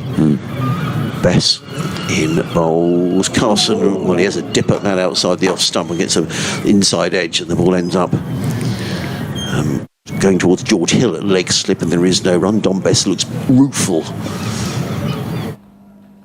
Through the kitchen sink at that, did Jack? In fact, I think he missed it completely, and it came off the wicket keeper's pads, which is why it ended up where it did. In fact, the ball knocked the bails off.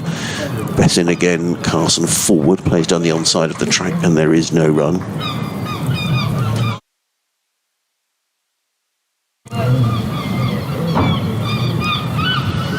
Leg slip, short leg, and a slip. Bess was on his way, and then aborted his run-up.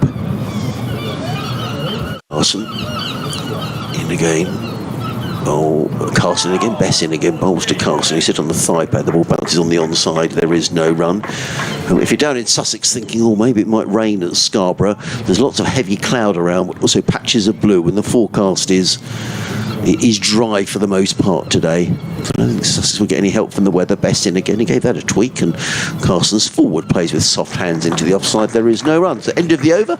Applause for Bess. 159 for 7. Hudson Prentice on 30. Carson is on 5, and there's a stiff breeze blowing, so any little patches of rain that might be making their way in, I think it'll blow through pretty quickly. And in truth, Doige, Yorkshire have been the better side the whole way through this match, and Sussex don't really deserve to be saved by the weather, if the truth be known. No, we'll see how it plays out. Still work to do. Still 3 wickets to take. Russ Willman has messaged in saying our mics are terrible and are clearly voice activated. As soon as we stop speaking, they completely cut out all noise, and it's very irritating. Sorry to have irritated you, Russ. Hope you're well. As that is a short ball pulled by Hudson Prentice down into the deep where Sutherland fields, and they get a single. They're not voice activated. No. They're just not. I've used this kit for 25 years now. So I don't know if that's some other part of the broadcast kit that's making them that way. But they're unlike the lip mic that I also possess, which I'm not using today. That does cut out peripheral noise when you speak into it. But I think what he's saying is when we stop speaking here, it cuts out the noise. So I don't know what's doing that, but that's the only message I've ever had to that effect in all the years I've been using this kit. That's pushed into the offside, by the way, by Carson, and there is no run. Russ would know a thing or two about technology, though, so I'm not saying he's wrong, but I just, they're not designed, and when you read all the blurb about these headsets, they're not designed to cut everything else out. That was a defensive push there by Jack Carson once again. One Day Cup coming up, Doige. Do Yorkshire lose many to the 100? Will they be strong for the One Day Cup? Where does it sort of rank in Yorkshire's season? Pretty high, I would say. Revis is in, and that's once again blocked by Carson. No run. When you think about the potential team, so Adam Lyth not in the 100, so he'd be available, subject to making sure that calf is okay. Obviously he's played these last couple of weeks, but he was struggling with it, and I think we've seen that when he's been running between the wickets here. He's more been jogging between the wickets and not really pushing sometimes for those twos, just to make sure he doesn't make it any worse. Revis is in. Oh, chance here. Oh, dear me. Leading edge, and that's dropped between James Wharton and Don Bess in the offside, pretty much level with the stumps and about half a dozen cricket pitch widths away, just into no man's land. So Carson gets away with one, and look, not on the side of Matthew Revis on that occasion, because it was a very false shot. So back to answering your question, yep, Adam Lyth should be around, you would think, for at least some of those 8 group matches, as Carson gets one to get his hands through here, but he hits it straight to Wharton in the covers to complete the over at 160 for 7. Ben Code, again, you would hope he's going to be playing at least some of those matches. He's missed out, of course, with a little bit of a hammy problem. Who goes to the 100 from Yorkshire? David Milan is playing in the 100. Jordan Thompson's playing in the 100. Both James Wharton, I think, and Will Luxton put themselves up as wildcards, and neither got. So no one who's playing in this game is going to the 100. Just looking around the field. No. Yeah, I mean Sussex have only got, it's going to the 100 in this game, James Coles and Tom Alsop. Yes, so Sussex will have a strong side as well. Don Best comes in. Hudson Prentice takes a step down the wicket, plays into the onside in a run. Daniel Hughes will not be playing in the 100 as the overseas, and nor will Gurinder Sandhu. That's the end of his spell.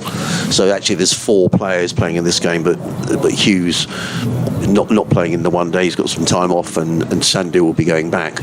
Best in bowls. Hudson Prentice looks to get drive, and he doesn't time it. The ball on the onside of the track, there is no run. Effectively, all the players here, with the exception of Sutherland, I think Will Sutherland, this will be his final day actually for Yorkshire One. He's off, but Imam, I think, is available for the 50 over comp as well. Best in bowls and edged by Hudson Prentice, falls short of Lyth, the slip, there is no run. So it should be a pretty strong Yorkshire side. I mean, again, they try and, they talk about it being a development competition, and I think they would like to try a younger player or two. Will Bennison, I mentioned the other day, had got 100 in the second team. He, I think, is a player they'd like to give a go to. Best in bowls, Hudson Prentice plays 2 mid on, there is no run. But it's a competition you want to win, isn't it? I mean, I think it's helped Leicestershire hugely. They won it 2 years ago, and they've gone from strength to strength since then. So why wouldn't you want to win it? Here comes Best bowled. Hudson Prentice pads up as a half-hearted appeal, which is turned down by umpire Hartley. Like pretty much all white ball cricket in recent seasons, well, in the 7 seasons I've been around Harmsley, it's been a disappointment, really. White ball cricket per se in the last 7 seasons, 1 finals day in T20s. They got to the quarter-final of the 50 over competition, I think it was 4 years ago, with quite a lot of these players still who were out there when they were very young.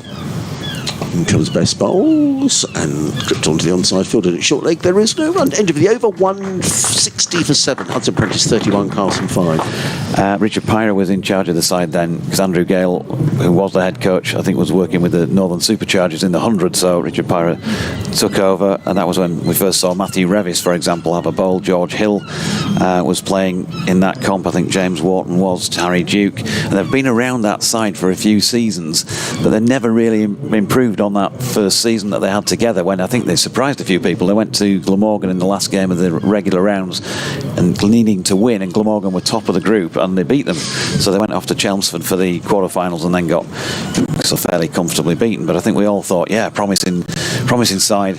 But this will, I think, definitely be the strongest available squad to a coaching staff in the 7 seasons I've been on the microphone for certainly this side of COVID anyway. I can't remember specifically who was around for the 50 over games in the first season now. I remember Harry Brook getting a century against Leicester that year. That first ball of the over was turned into the leg side. Matthew Revis continuing, by the way, from the Peas home park end. So if you think about the names that Yorkshire could select from if everybody's fit, I'm sure there will be some rotation during those 8 matches, because they've got 3 important championship games still to come as well. Oh, good delivery, Matthew Revis, and Jack Carson was late jabbing down on that, nearly cannoned it onto his own stumps. So Ben Code to come back in. Obviously Ben Cliff has been around and bowling again, so he'd be a potential on the rotation front with the ball. So bowling wise, they're going to have Jack White, Matt Milnes, George Hill, Matthew Revis, Ben Cliff, Ben Code. to bowl Seam Don Bess, who you'd think would be the likely captain. He's captain in this side. He and Dan Moriarty to bowl some spin as Revis bowls, and that's played to Wharton in the covers. No run. They've tried in the past, I think I'm right in saying Jawad Akhtar has played a game or two. Yash Vigaria has as well. Will Luxton got a ton in that competition at rugby school last year. Who else? Noah Kelly as well has played. Good delivery again from Revis.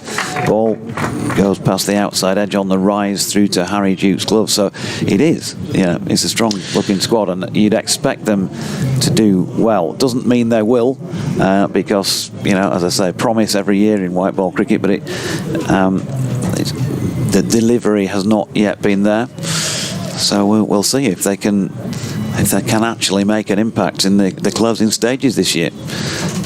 With the players they've got available, they should be able to do that.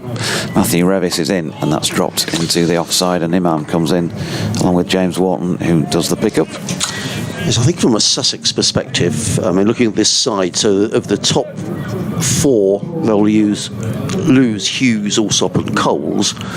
But there's plenty of players who, Tom Haynes is short of runs. He started off the season very well, but I think I've totted up the last 10 innings. I think Tom has only just scored about 100 runs, so he'll be playing. They've got Tom Clark, who has been playing, who I'd imagine will come back in. He's been short of runs.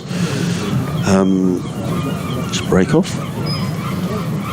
Yep, Revis in, edged and short of third slip, and racing away for 4 through third man. Finlay Bean it was who couldn't quite get down to it. It was on him quickly. End of the over, and with that boundary it's 164 for 7. And Yorkshire lad has been in touch. Yorkshire Day in Scarborough, he says, by the proud Yorkshire lad. In Scarborough, sun, where the seagulls cry, Yorkshire lads let the cricket fly. Against bold Sussex they took the stage, with Revis roaring, a century of rage. The crowd went wild, chips in hand, salt in the breeze, feet in the sand. Then Wharton soared, a catch divine, like a gull in flight, perfectly timed. Doidge's wit, DT's flair, Harms's banter filled the air. From edge to edge their voices rang, like brass band pride in a Yorkshire twang. The scoreboard climbs, the win in sight, white rose blooming, hearts alight. As Best bowls, it's turned backward of square, no run, and through it all with humble cheer the Yorkshire lad stands proud and clear. Thanks to the comms, you've made it sing this day, this match, this Yorkshire fling. From chip shop tales to cricket lore, you've made us love our county more. That's amazing. Brilliant. Absolutely brilliant. Wow. That is quite something to put that together. Is that a regular getting a poem? Do you call it a poem or a? I think so, yeah. Poem or rhyme, whichever you prefer. Best bowls down the leg side, taken by Duke, who whips off a bail. There is no run. How lovely! That was really good. In fact, you should read that again, Doidge, at the end of the day. It's Yorkshire Day. They do have a Sussex Day. That was all around the country. In comes Bess and bowls, gave that plenty of air. Hudson Prentice plays to short leg, no run. Yeah, remind me, if Yorkshire do win the match on Yorkshire Day, I think that deserves a second reading at the end of the match. It's absolutely wonderful. There's a real talent to do something like that. In comes Bess, wide of the crease and wide of the off stump, taken by Duke, who collects the ball. I like Duke, he gets on with things, doesn't he? Ball's in, and he doesn't sort of pass the ball around the field, he just throws it back to the bowler. I like that. Just means you get on with it a bit more. Direct, you see, very Yorkshire.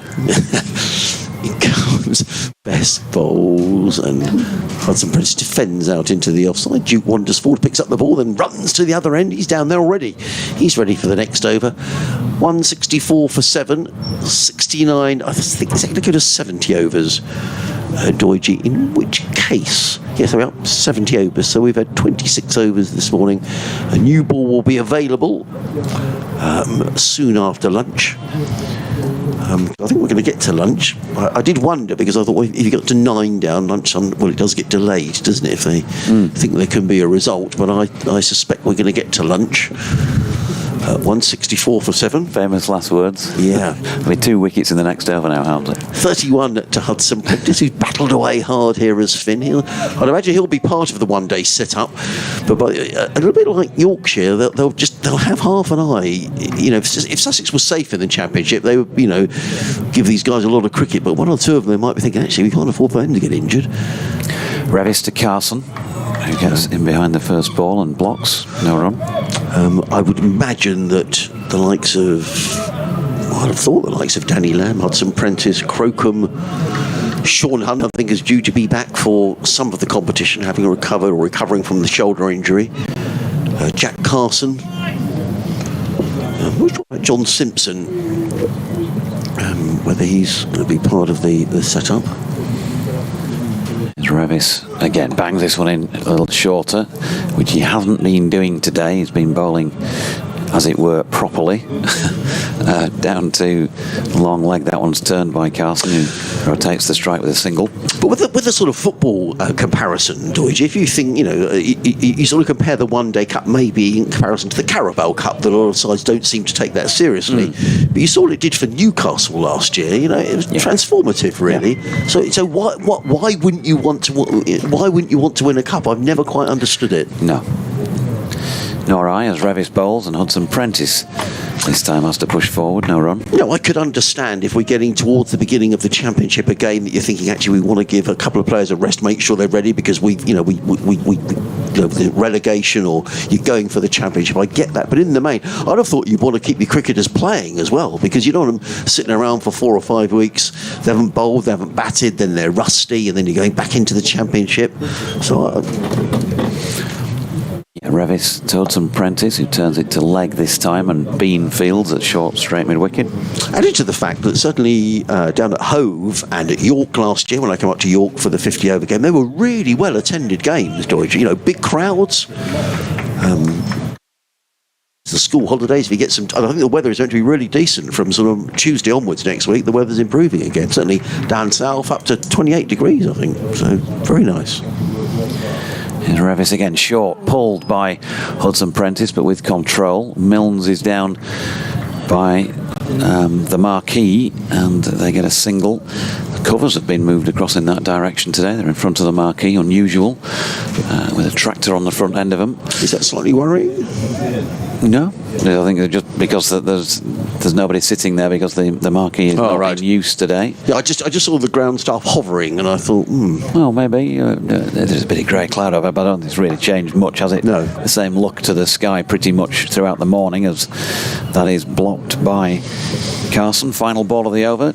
Jack Carson on 10. Finn Hudson Prentice 32, 166 for 7. First job for these two in the last few minutes is to make sure they're still there at lunch, and of course then after lunch it'll be, can we make sure we're still here when the second new ball becomes available, if they decide to take it, which I think they almost certainly will.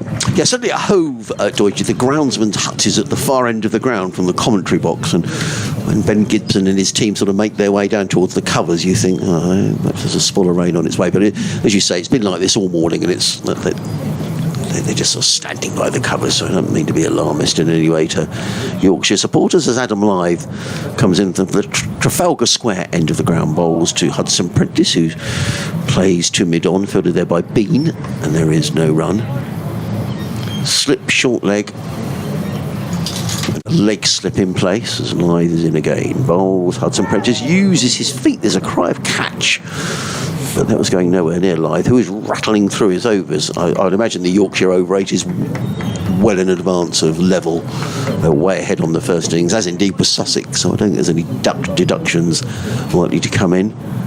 Lythe again, bowls. Hudson Prentice plays to mid-wicket, fielded there by Bean. Again, there is no run.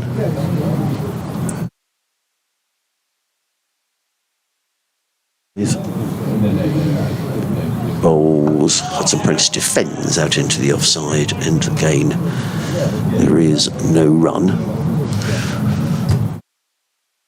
A bit of chatter around the ground. Looks like we're going to get tonight, but a glimmer of sunshine as well, having said that the covers were We're out on the far side of the ground. In comes Live Bowls. Oh, now that did spat a little bit at Hudson Prentice. Yeah, he probably gets a bit more purchase on the ball than Don Bess, actually, Adam Lythe, but he's always slow turn. Oh, it did spit, didn't it? Yeah, it was quickly. Not far short of a length either. And Hudson Prentice back on his stumps. Lythe in again, bowls. Hudson Prentice shoulders arms to the next delivery. The ball bounces down into the slip cordon. Harry Duke again does his 22-yard dash. He's already down at the far end. He's waiting for the next over. Another over slips by. I think that might be... Well, it says 72, but it has been a little slow, the scoreboard, so I think we'll go with 72. 166 for 7. It means there have been 28 overs bowled so far this morning. 8 more until a new ball will be made available, and I see no reason why Yorkshire would take it straight away, do I, G? No. Here's the man who'll be making that decision, Don Bess, as the captain, and on cue, Jasvinder in Moortown has been in touch, saying great coverage, superb to see Yorkshire stepping up on the best day of the year. With regard to the One Day Cup, who do we think will be given the captaincy? Best stands out for me, perfect attitude, puts the club first and represents what we as supporters want as the bare minimum from a Yorkshire player. I wouldn't mind him getting the club captaincy in either white or red ball 2 in the long term, as Bess is in and bowling to Carson, who props forward, no run. Goes on, he's a fan's favourite at the club for good reason, and I feel we've handled captaincy in both red and white ball poorly this season. Jasvinder in Moortown, thanks for your message. Well, I think he'd be a shoe-in, really, wouldn't he? You would have said for the white ball captaincy, Don Bess. Be surprised if anybody else gets the gig for the One Day Cup, as Carson pushes into the pitch and there is no run. I'm sure an announcement will be made on that front over the next few days, because back here for the first match next Tuesday. The other player we didn't mention, of course, when we were thinking about the 100, Johnny Bairstow. Who's in the 100, presumably? Presumably. Yeah. But that looks like a very strong Yorkshire squad, Doige. Yeah, Will Sutherland just brought into a catching position a couple of strips away at a short mid-wicket, and he just jogs across to retrieve this next ball that was patted into the pitch by Carson. So there's a slip, Adam Lythe, leg slip, George Hill, short leg, James Wharton, and Will Sutherland in a catching position as Bess bowling over the wickets. Ooh, Carson has a flick at that one, and not so far away from the clutches of George Hill as it went to his left.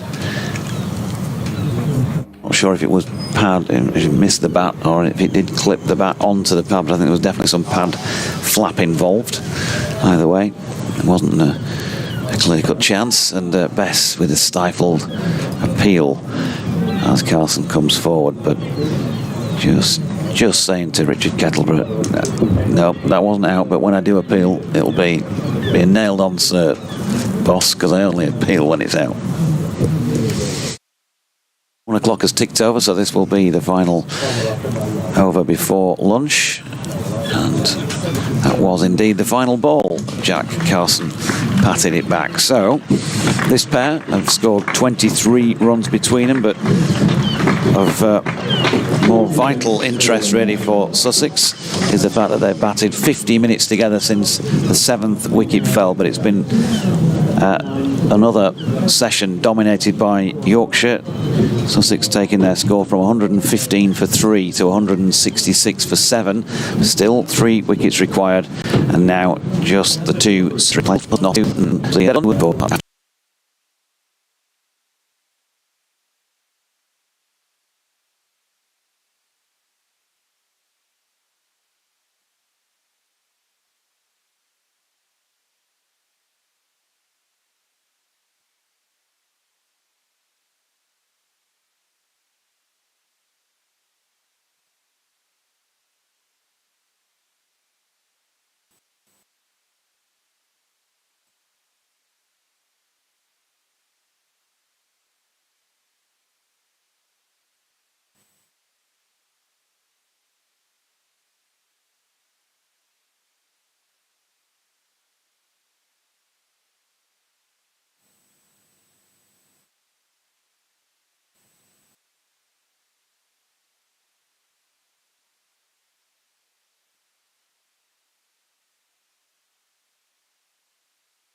versus Sussex Division 1 County Championship match that sees the visitors 166 for 7, with Finn Hudson-Prentice on 32 and 10 to Jack Carson. 73 over then. David Townsend and myself, Jonathan Doidge, with you for this first post-lunch half hour, and Adam Lythe is going to open from the Trafalgar Square end. Adam Lythe bowls, gives that one a little bit of air, and this will be the tactic, I think, just to hustle through these 7 overs until the new ball's available. They'll look to pick up a wicket if they can, but the main objective will be getting that new hard cherry. Lythe bowls, and Hudson-Prentice plays that to mid-wicket. No run. Yorkshire will be pleased with those 4 wickets that they picked up this morning. I think if you'd have asked them at the start of play, that's about as much as they could have hoped for. That ball spins back in from Lythe and very nearly traps Hudson-Prentice in front. Got the bat down on it at the last moment. Lythe was already into his appeal. The gain bowls, and that's worked through the onside. Out to the sweeper on the mid-wicket boundary. Picks up a single, first run after lunch. 166 for 7. Jack Carson down on strike. Zidu comes forward defensively, pushes that one into the onside. No run. Carson or Battle. Competitor.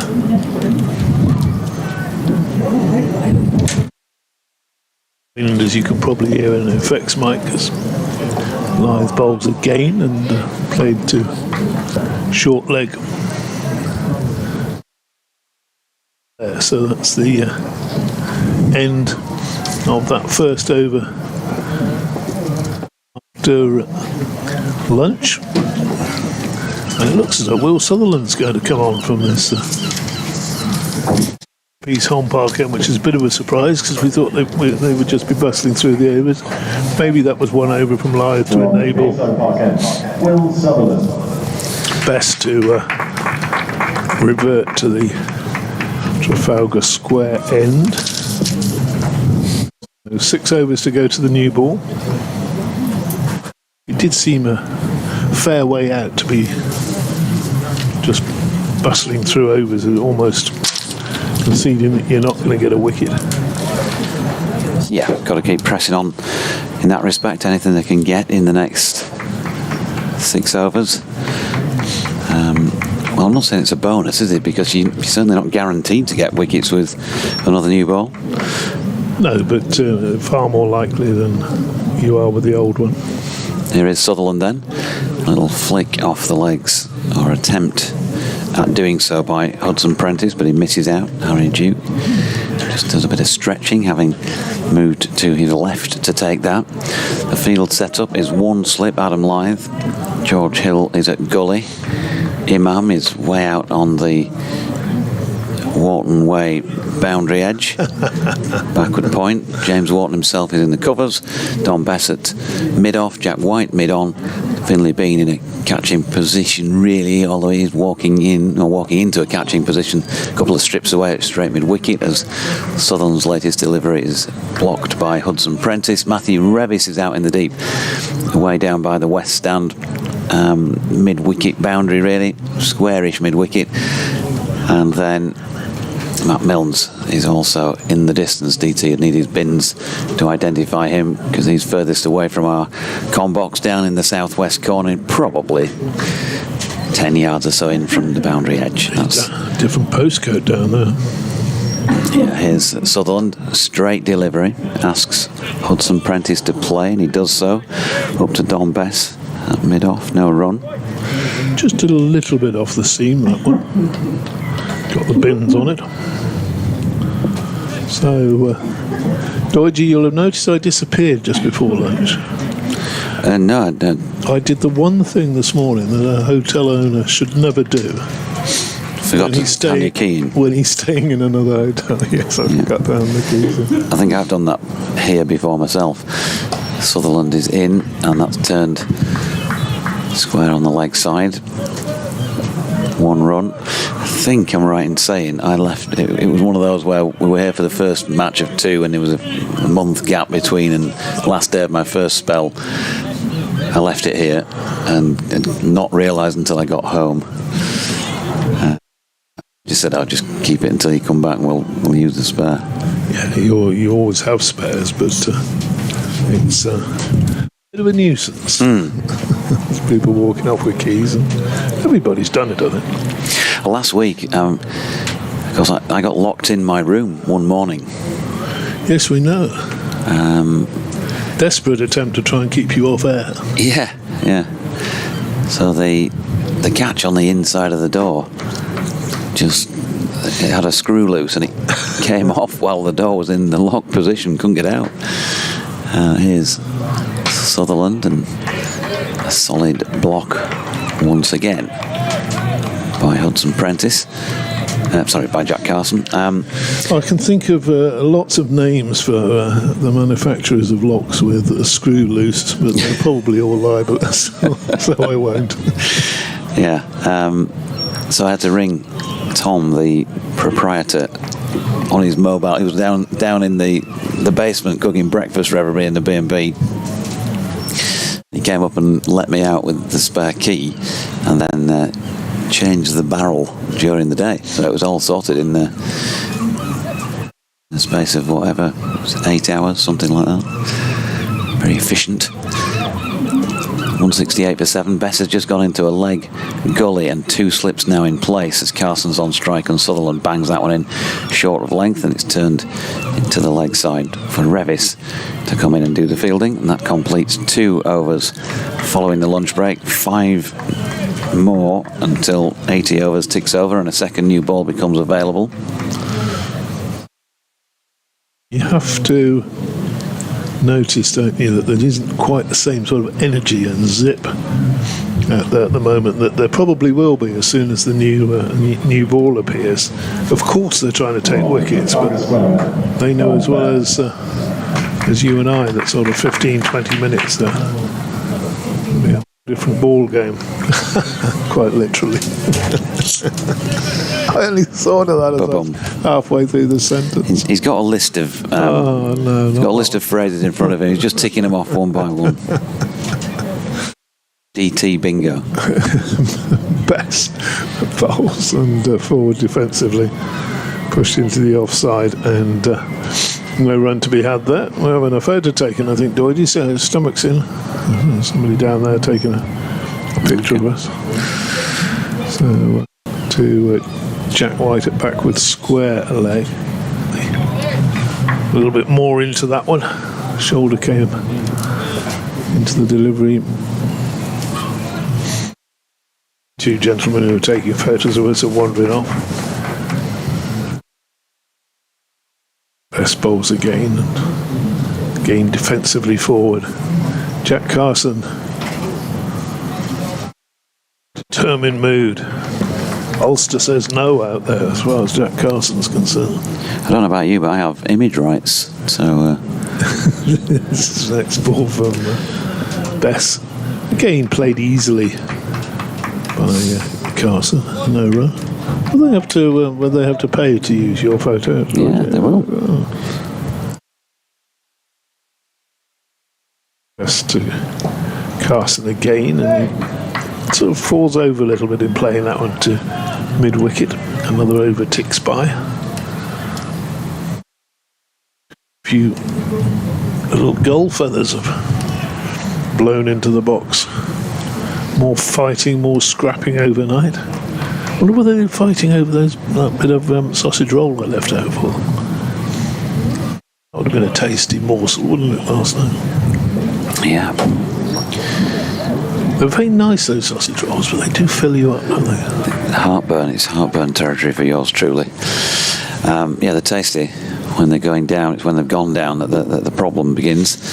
Will Sutherland is going to continue, just giving the ball a rub on his shirt with number 50 on his back as he runs away from us and bowls now. Good short ball as well at Finn Hudson-Prentice, who has to do a bit of limbo to get out of the way of that. Harry Duke did well to take it.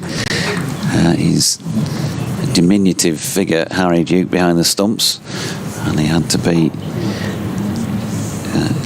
almost elastic to get across to that. Good effort. He's the Duracell bunny, isn't he? He's jumping about all over the place.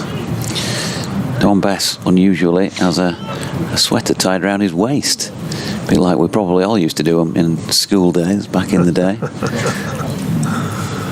Sutherland in, and that's turned to leg by Hudson-Prentice, who's replayed the shot as if he was trying to get it away squarer.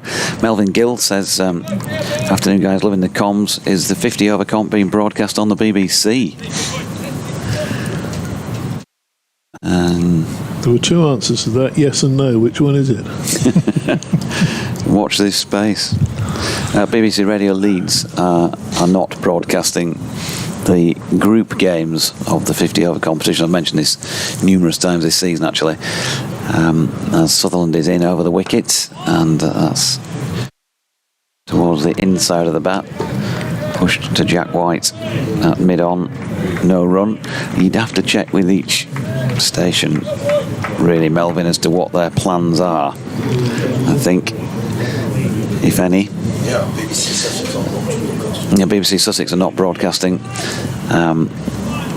There may be some national coverage. But local coverage, I'm not sure. I don't think there is much of that at all, as that is punched along the deck to Jack White at mid-on. No run. I think the plan is that the locals will get involved in the knockout stages onwards for some stations. And I think there might be one or two who are doing updates, maybe. But commentary in the group stages, locals, I think not. It's a shame because, you know, that Yorkshire-Lancashire game at York, it looks a real cracker, doesn't it? Sutherland in and bowling, good delivery, which Harry Duke takes, and then does a backward roll.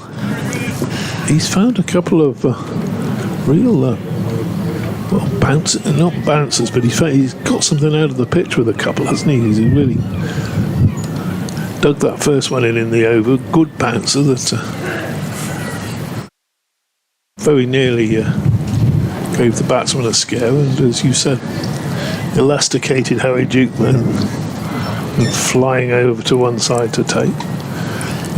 Our gully's now coming in after we've seen those two deliveries. Somebody scurries in from the bottom corner of the pitch, who's playing their own game of cricket in the net there, who retrieves the ball, and Hudson-Prentice drops the ball out square on the offside. Jack Carson was quite a way down there. Hudson-Prentice sent him back. They wouldn't want a silly run out at this stage. That's that Sutherland over complete. 34 to Hudson-Prentice, 11 to Carson. 169 for 7 means that they've added just the 3 runs so far since the lunch break in 3 completed overs. That's probably his best over to date. Well, Sutherland, he did take the wicket of Danny Lamb. That was really Lamb getting himself out, chasing a very wide delivery. Caught behind by Harry Duke.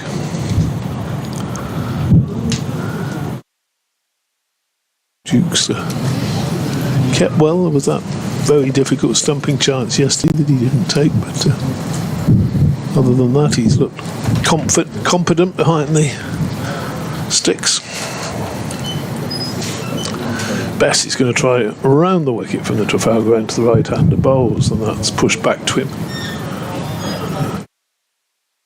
George Hill at leg slip. Wharton forward short leg. Adam Lyth at slip. First ball that's just turned a little bit there from Bess, and that's nudged down between the short legs, never a chance. Lyth took an absolute cracker this morning, didn't he? That Catch. That's a cracker. Carson forward. You notice how I slipped that in, yeah? Because I knew you were going to say Carson next. Yes, it's Comic timing, DT. something like I that. don't know where I get it from. I wish you'd take it back.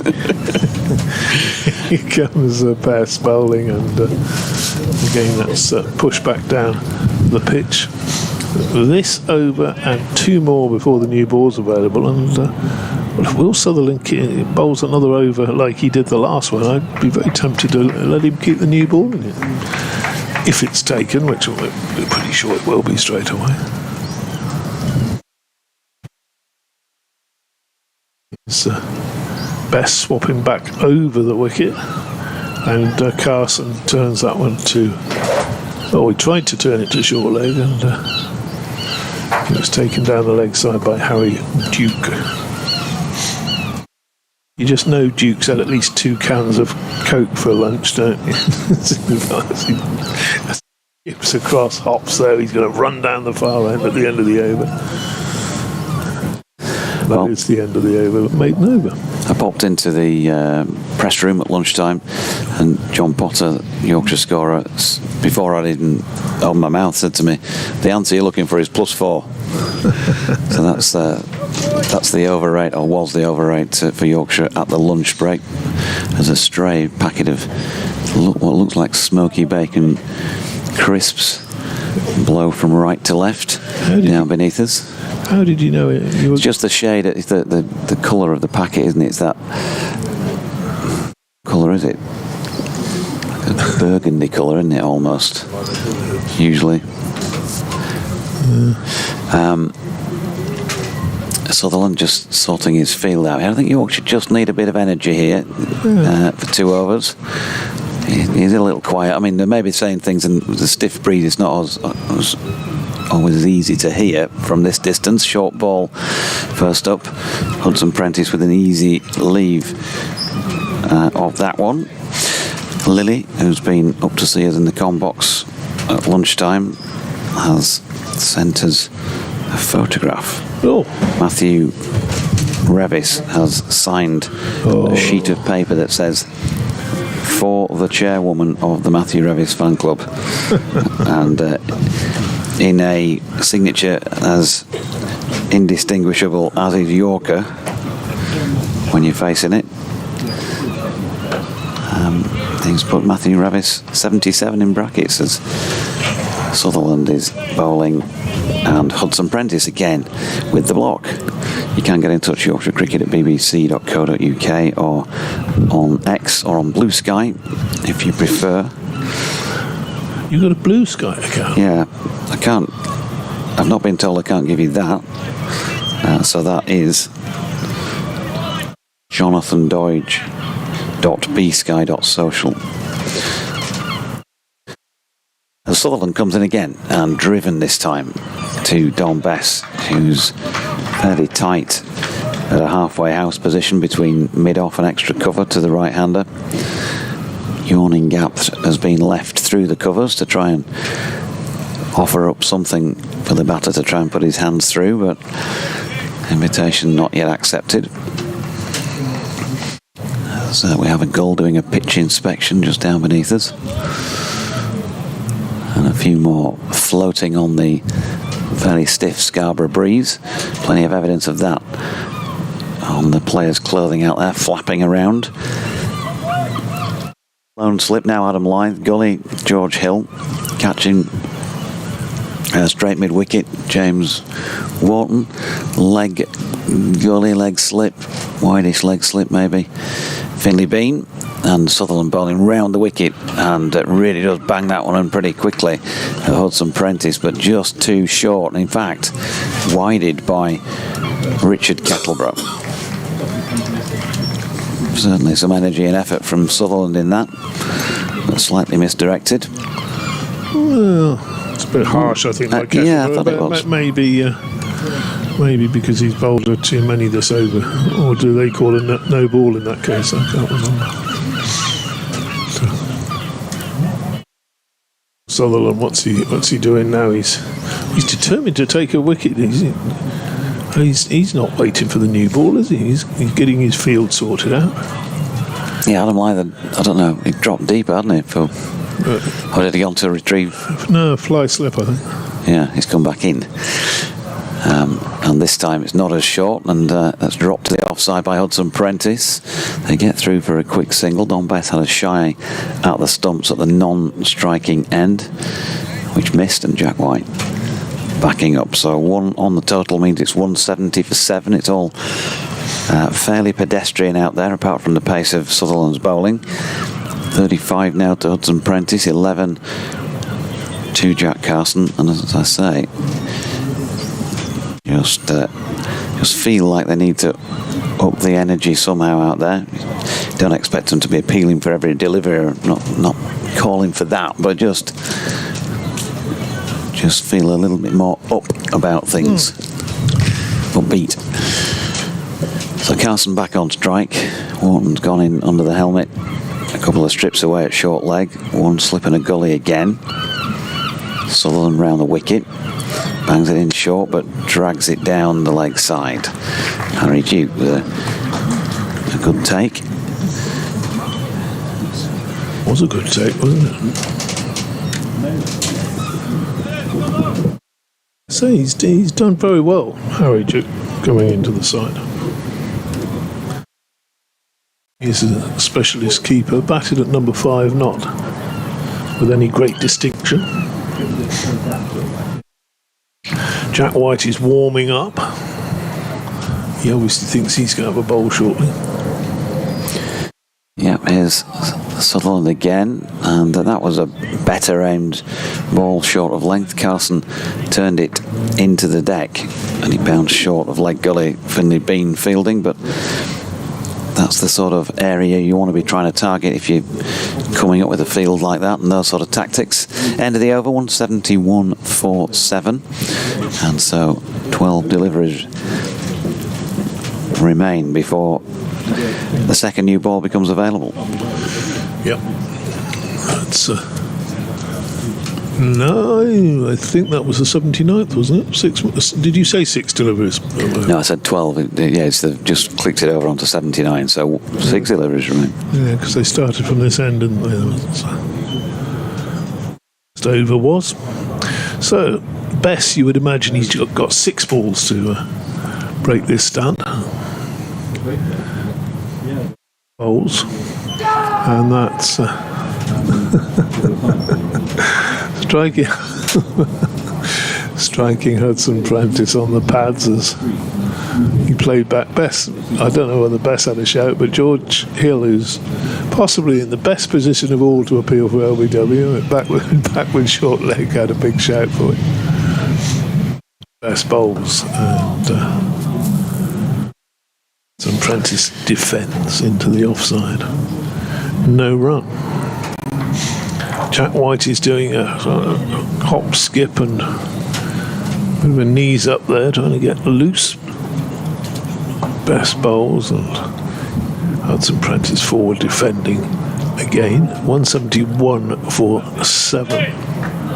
So runs not really a problem for Yorkshire at the moment. Best bowls, and there's a big shout for LBW as Hudson Prentice offers no shot. Best, and well, Peter Hartley's given him the actually just signalled to him that was too far outside off stump. And I think I'd probably have to agree, but.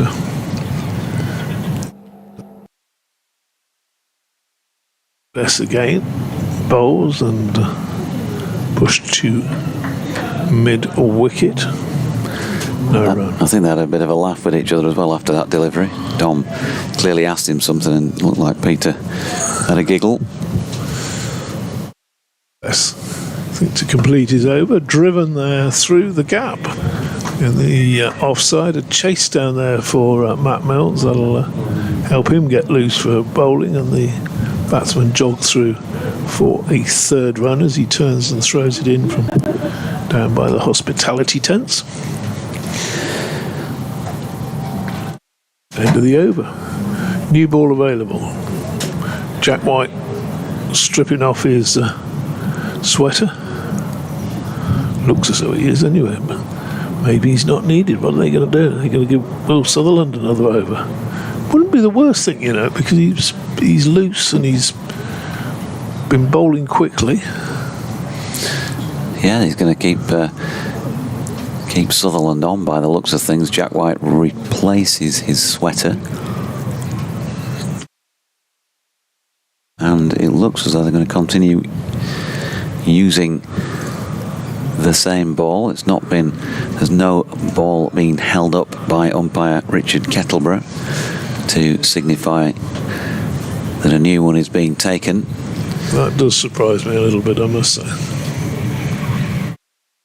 I can see the logic of keeping Sutherland on, because he's been bowling with energy and hurrying the batsmen, not necessarily always getting them to play. And now, again, Jack Carson's tactic again of just walking all the way down the pitch, now doing a bit of gardening on his way back, and the bowler's ready to bowl. Comes in now and does so over the wicket, short. Hudson Prentice tries to play the pull as an appeal. A very optimistic one from the back of the stumps by Harry Duke, and Adam Lyth not out. So 174 for 7, I should say. By the way, that DT treated us to our evening meal last night. He'd had a good day and Pomodoro. yeah, so he was. And a couple of bottles of Tell you what, a couple of bottles of Alessandro's Red last night. In comes Sutherland, good delivery, passes the outside edge of Hudson Prentice's bat, and there is no run. Yeah, unlabelled from the Nebbiolo region, I think he said, his home area in Italy. I tell you what, if they launch whatever rocket they're next launching from Cape wherever in America, well, that might have a bit of that juice in it. That was the grapper afterwards, wasn't it? It was a short ball by Sutherland, and he got over it well enough with control. Hudson Prentice to guide it out to point where Imam comes in and fields. They get a single. You're changing, so change of tactics for Carson.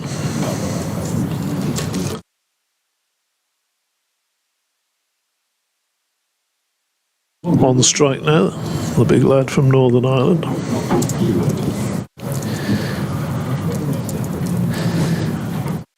So leg gully, short leg, slip, gully, point, wide mid-off on the wicket ends, mid-on, slightly deeper, mid-wicket and long leg.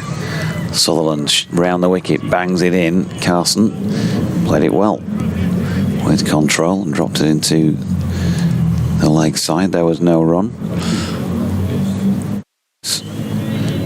Very slow out there in all aspects, really.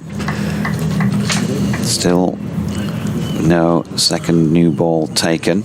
Yorkshire continuing with the original. Just going to switch then to over the wicket here. Will Sutherland is just trying to keep Jack Carson thinking. Same field, just a different angle for the bowler. Comes in again, Peasholm Park end. Ooh, good delivery. Adam Lyth throws his arm up in the air as if he thought that there was a nick there, and must admit, wouldn't have been surprised if they had all gone up, because it was shaping away from the batter. It was a good delivery by Will Sutherland, who's asking a few questions with the old ball. DT thinks Yorkshire might be well served to throw the new one to him. Well, a harder ball. Maybe he likes a bit of softness in it. Here he is again, bangs it in again, short. Carson played it well, right over the top of it, dropped it into the leg side, short of James Wharton at short leg. End of the over, on 75 for 7. Yeah, deserved round of applause, I think, there for Will Sutherland. India 224 all out, we know. England 134 for 2 in response from 22 overs. So going along nicely enough. J.E. Root not out 4. O.J.D. Pope not out 18. And Zach Crawley for 64 and Ben Duckett for 43. Both openers dismissed. New ball's been taken. The new ball has been taken. Howard Baylor to it by Matt Mills. a second and a half there. Umpire Peter Hartley holding up the new ball, the signal to the scorers, and it's going to be Matt Mills to take it. And I think the next 15 minutes or so is going to be very interesting.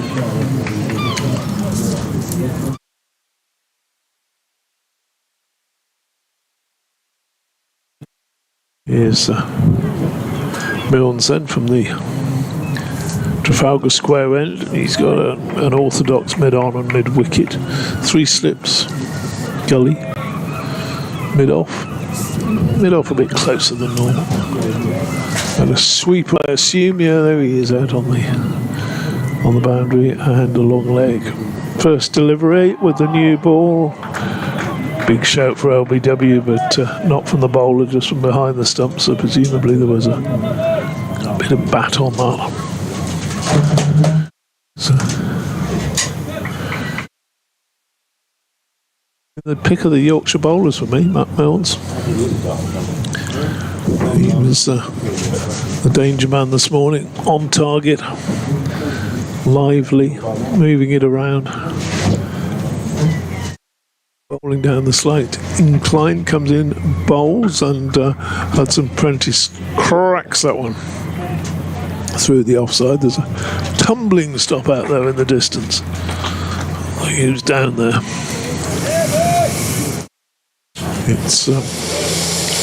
It should be Matthew Revis, but it doesn't look like Revis. Adjusting himself, it's probably James Wharton, because he's got a pair of protective pads on. Milnes bowls to Carson, and again he's attacking the stumps. It's impressive bowling, this. He was impressive this morning, took a wicket in each of his first 2 overs, and that really set the tone for the day in a way. No, I agree with you, Dave. I think he's bowled really well. Oh, with good pace as well. Yes, he's bowled good pace, and he's just sort of plugged away, hasn't he, in the corridor. Bowls again there, and that's in the corridor, and well, I thought he'd nicked dear that. me, Carson's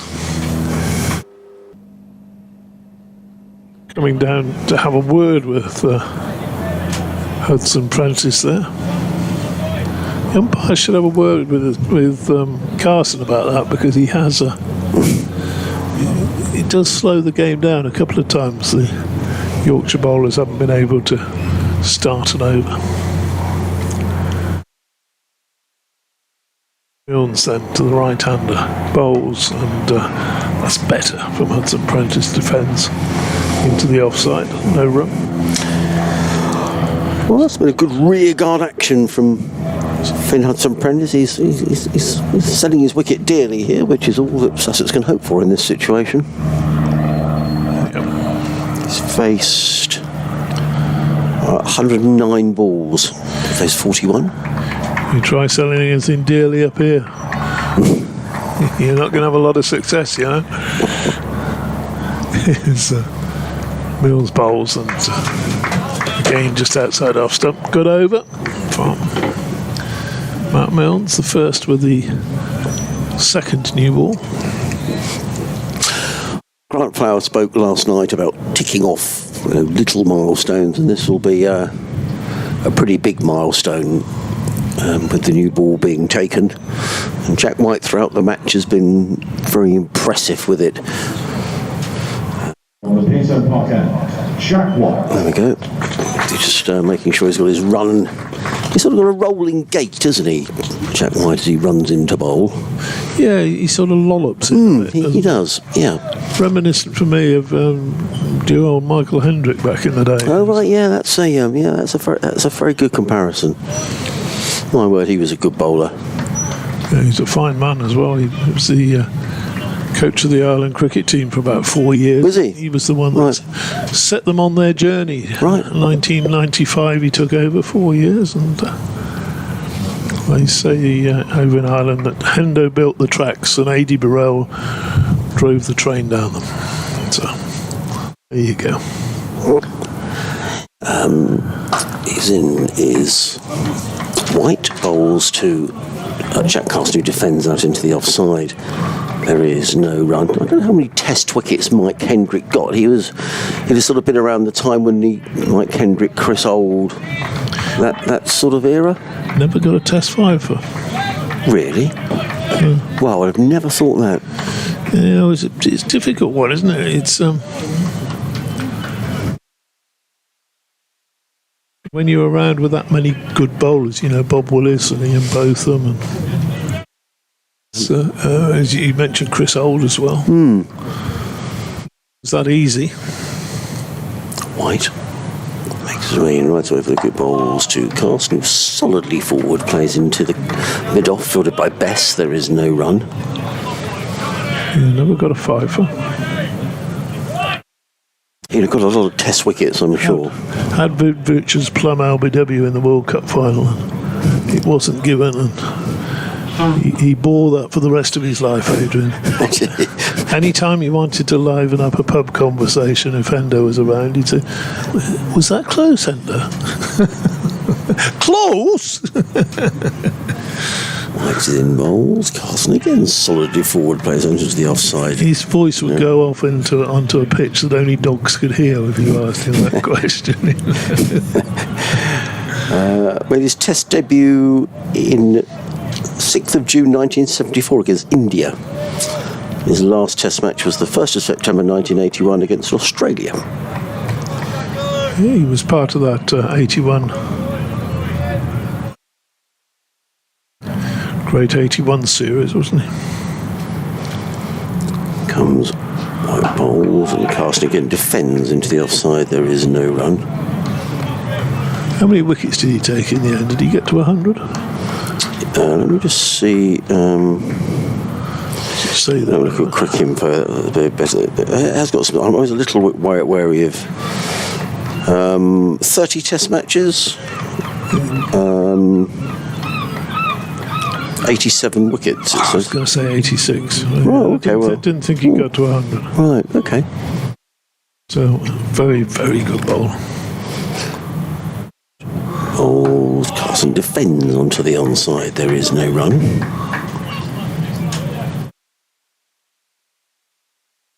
Died 3 or 4 years ago. Yeah, sadly. There was a lovely picture of all his England teammates who'd had a sort of last meeting with him in a pub somewhere. There was all don't know who they got to take the photo, but it would be a professional from one of the broadsheets. In bowls, let go by Carson outside the off stump, and over safely negotiated by Jack Carson. 177 for 7, 41 to Hudson Prentice, 11 to Carson. And they were all there, Adrian. That's lovely. Even his lordship was there. And, his lordship. Both of them. Yes. Right. Sorry. Yes, he. Bob Taylor, of course, and Jeff Miller, he played a lot with at Derbyshire. Oh, fine keeper to Bob. Yes, he died sadly on the 27th of July 2021. Yeah. That sounds like sort of COVID times, isn't it? Oh no, he didn't. It was nothing to do with. Well, that's good. Yeah, nothing to do with that. He had cancer of the liver or something. Oh, poor chap. He had part of it cut away, and then that didn't actually do the job. And he knew he hadn't got very long left. The pictures of him in that meeting, he looks very, very gaunt and not much left. This is his finest hour came at Headingley in 1977 when a brace of forfeits helped England regain the Ashes.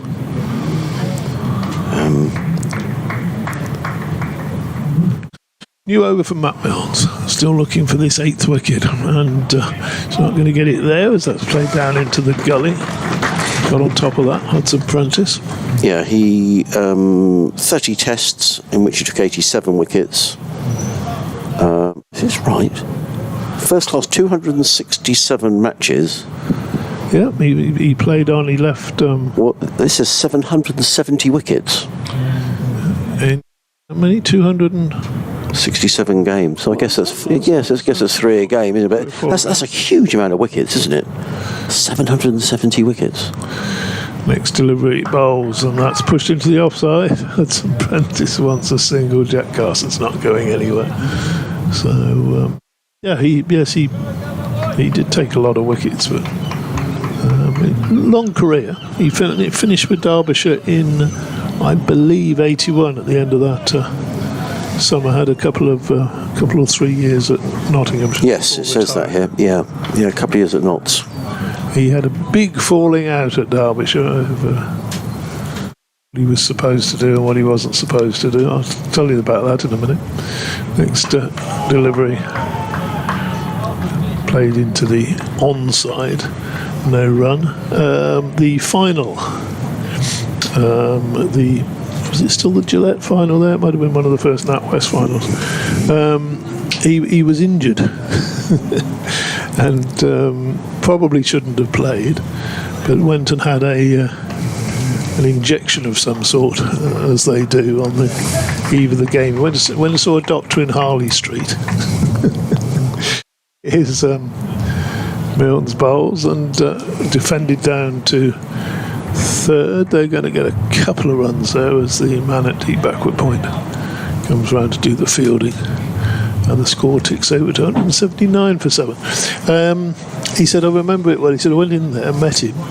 He said, where am I going to do this? And he cleared his dining room table. He said, lie on there, and he gave him a jab in the backside, and he went out and bowled the player on the understanding with the skipper Barry Wood that he would just bowl his 12 overs straight through and leave the field.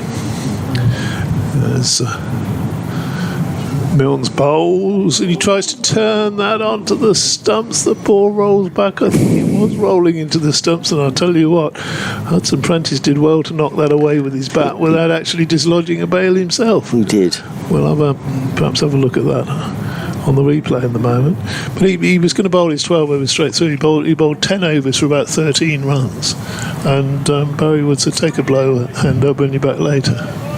And he went absolutely berserk. He says, no way I'm going to be able to bowl back. He came back and bowled the final 2 overs for about sort of 15, 18 runs or something, ruined his fingers. Milnes bowls that through outside the off stump, no run. That row led to him departing. I didn't realise that that was Barry Wood, who was at Lancashire. Yes. I didn't realise he went to Derbyshire. And captained them. Right. You're listening to live cricket on the BBC. I'm not sure if it's still on Sports Extra 2, but if we are, a very good afternoon to listeners on Sports Extra 2, where Sussex are doing their best to frustrate Yorkshire here. 177 for 7. Georgie shakes his head, so we're not. Adrian's just getting a little bit excited again, just getting a little bit... Well, actually, I wrote in my lunchtime report that I thought defeat seemed inevitable. There's that little blip has just reappeared on the machine next to the hospital bed. Here comes Jack White, bowls, and Carson defends into the offside no run. Well, Dave was saying earlier on in the match when Sandhu and Lamb batted for a whole session, actually, and a lot of that would have been against the new ball as well, wouldn't it? Because that was the... They didn't take the new ball for a long time, did they? Yes, that's right. That was on the first day. Lots of signalling going on from the slip cordon to somebody in the pavilion. White bowls. Carson is forward, placed to mid-wicket, footed by Revis. No run. Even a tough northerner next to me. Doidge's got his sort of arms crossed across his chest as if he's trying to keep warm. No, he says, no, I'm not. I'm just crossing my arms. So credit to Hudson Prentice and Carson here because they've battled away. They came together when the last wicket went down. So many overs they've been together for. I'll just double check that statistic. The last wicket, and Danny Lamb was out in the 59th over. So they've batted together for nearly 25 overs, these two. White, and again, bowls. Carson, I did say he's not a quitter, is Jack Carson. He'll battle away until the end. But it's they've held out for 45 minutes since lunch. Doidge just getting a little twitchy, thinking about the game at Essex. Thinking about the 6.5 hour drive. I've got further to go. I've got to go to Southampton. Dear oh dear. Yes, all that rush hour traffic. M25. White. In and bowls. Carson defends to mid-off. Again, there is no run. It's the way it should be in the county championship, that victories have to be earned, and Hudson Prentice and Carson are doing their best. I often wonder when you get to situations like this, you think those 3 early wickets that went down this morning, you know, in the Sussex dressing room, probably thinking, oh, well, you could have held on for another hour, and you know, wickets have fallen in clusters in this game. You guys who've been to Scarborough a lot have said that consistently. And comes White, bowls. Carson solidly forward, back down the track. White fields and gives Jack Carson a look.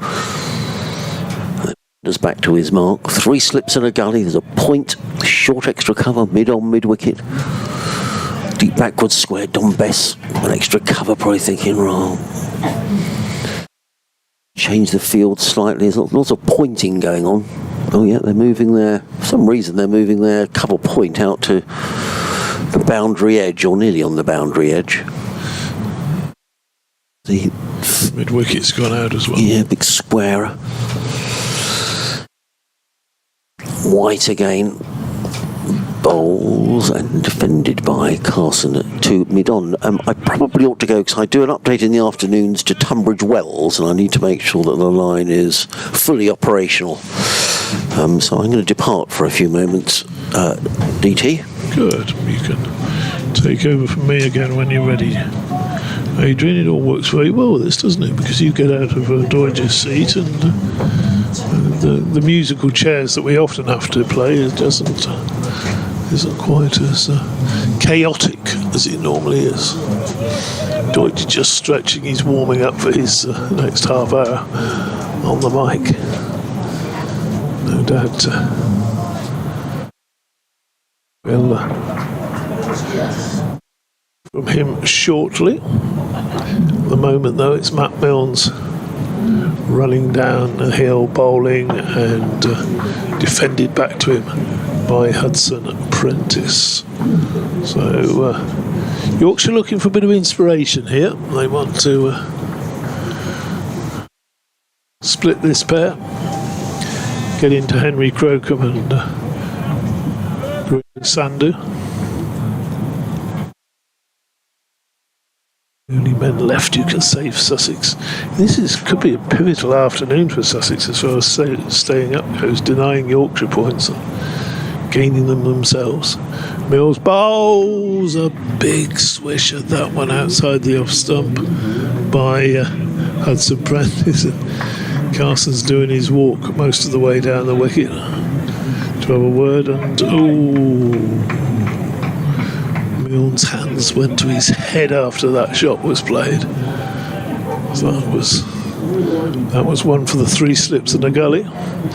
They all seem fairly relaxed, to be fair, don't they? Adam Lyth with his hands in his pockets next to George Hill at first slip. Finley Beans have been having a natter with James Wharton in the gully. 179 for 7. Milnes from the Trafalgar Square end bowls, and similar delivery, but not tempted this time. Hudson Prentice. And it's getting just a little bit. You just feel the crowd are getting just a little bit edgy at the moment, sort of a little bit impatient, perhaps. When those 3 wickets went down very early in the day, they were thinking they'd be out. Comes in bowls, Melds, and that's pushed square of the wicket for a single, takes the score to 180 for 7. And batsman cross brings Carson on strike. When those 3 wickets went down in the first 4 overs, you had to think that, well, maybe the first 5 overs, maybe we were going to see a finish by lunchtime. Doidge be able to start his long trek down to glorious Goodwood. I went to Goodwood once. It was glorious. Lovely afternoon. Great time.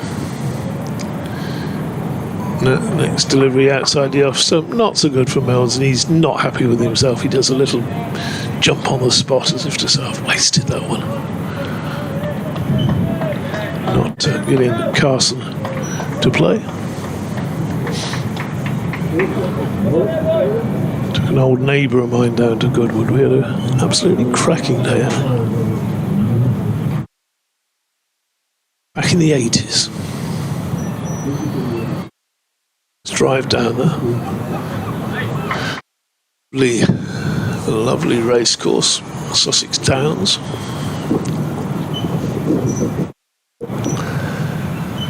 Next delivery again goes past the edge of Carson. That is a good ball. It's the end of Milne's over. A couple of good deliveries that over, but really that's all. Yorkshire need this breakthrough. If they can weather the new ball, see off these 2 new ball specialists, then hope will just flicker a little brighter in the Sussex dressing room away to our left.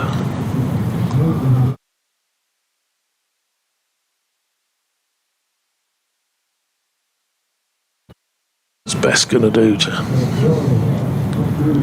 Is there any tactic he can employ here to break this stand? He's chatting to the umpire. He's not showing umpire Kettleborough the ball. He reckons the ball's gone out of shape. It's not very old. He's been told to get on with it by umpire Kettleborough.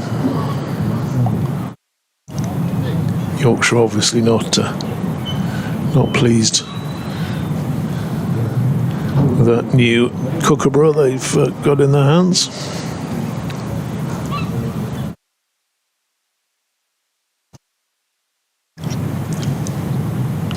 Gulls are a bit quieter after lunch. Right old racket they were making this morning. Here's White bowls, and that's through to Jack White. No run to be had there. They're battling away to see if they can secure the draw. Meanwhile, Kent and Canterbury looks like there's going to be... You can hear Adrian in the background. Kent 367 for 6. Right to the Leicestershire total of 104. They're still in the first innings in that match. And up at the Oval, an exciting test match. England 147 for 3 in reply to England's 224. Ollie Pope, Surrey's Ollie Pope, the latest turn out. That's a big shout for LBW, just going down leg, you would have thought. But that's the closest they've come yet, I think, with the new ball, Doidge. Yeah, it looked like it was going down. Incidentally, somebody messaged in yesterday about where the briefcase of spare balls comes from, and I asked Richard Kettleborough, and I saw him last night, and he said it's just provided by the home club. a set of used balls provided by the home club, and they've got to choose from one of those.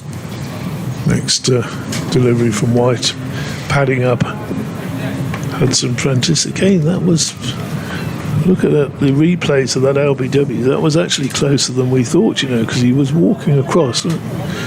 Ooh. So let's have one more look at that. So he's not going over the top.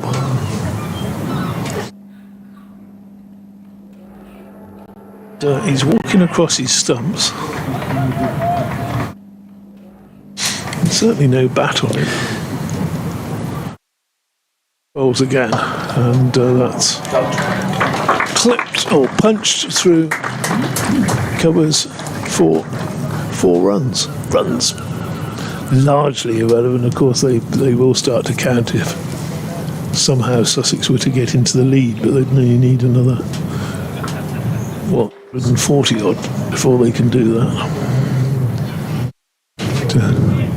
But LBW, well, the umpires are given nothing in this game to either side.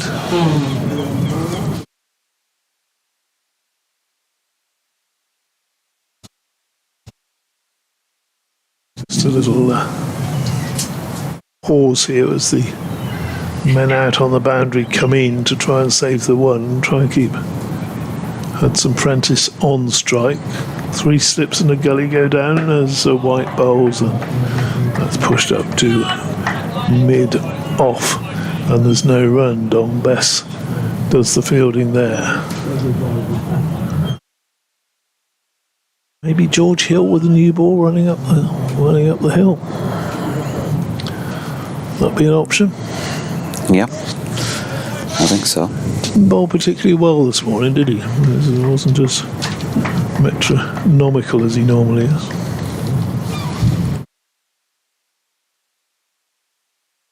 Jack Wright, 19 on his back, bowls, and that's through to the keeper. No run there. He must be thinking to himself, oh, that LBW, how close was that? Just another inch towards middle stump. And I think Kettleborough would have had to have given it. Yeah, as you say, it was, first of all, certainly from the angle I'm sitting at, which is to your left, and a slightly different angle on the ball, looked like it was going down, but on closer inspection it was pretty close. Benefit of the doubt went the way of the batter. He was out of his crease a little bit, but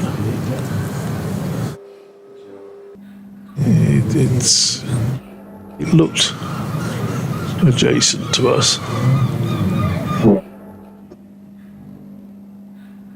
Sutherland getting another go with a newer ball than normal then. 88th over. But they haven't made a breakthrough here, and starting to get a little bit concerned. I'd say so. Still a lot of time left, but and things can change very quickly, as we've seen. Wickets falling in clumps. But given that there was that Essex match that I keep mentioning earlier in the campaign, here's Sutherland, ball short of length, goes through probably somewhere between waist and chest height there, past Jack Carson, who offered to play at it for a moment, but then just held firm on the bat, didn't really play at it. Hudson Prentice has taken a walk down the pitch to have a few words. I think he just, like most people of a Yorkshire persuasion, will just want it finishing. As Sutherland is in, and that's dropped into the pitch on the offside by Carson. No run. When you've got these games, and I think there's also the 6.5 hour drive as well in mind, so you just get it sorted, please, will you? I've got to get on the road. When you're bowling second in a match to try and take the 10 wickets, you've obviously, in a sense, you've got less knowledge of when it might end than you have if you're chasing runs, haven't you? Yes. You can kind of put a gauge on that, or it should finish by the end of the morning session or whatever it might be. But never with wickets. you just don't know. It keeps you hanging on. Good delivery from Sutherland, who's wide of off stump and keeps a little low on Carson. But unfortunately, from Sutherland's point of view, it wasn't straight.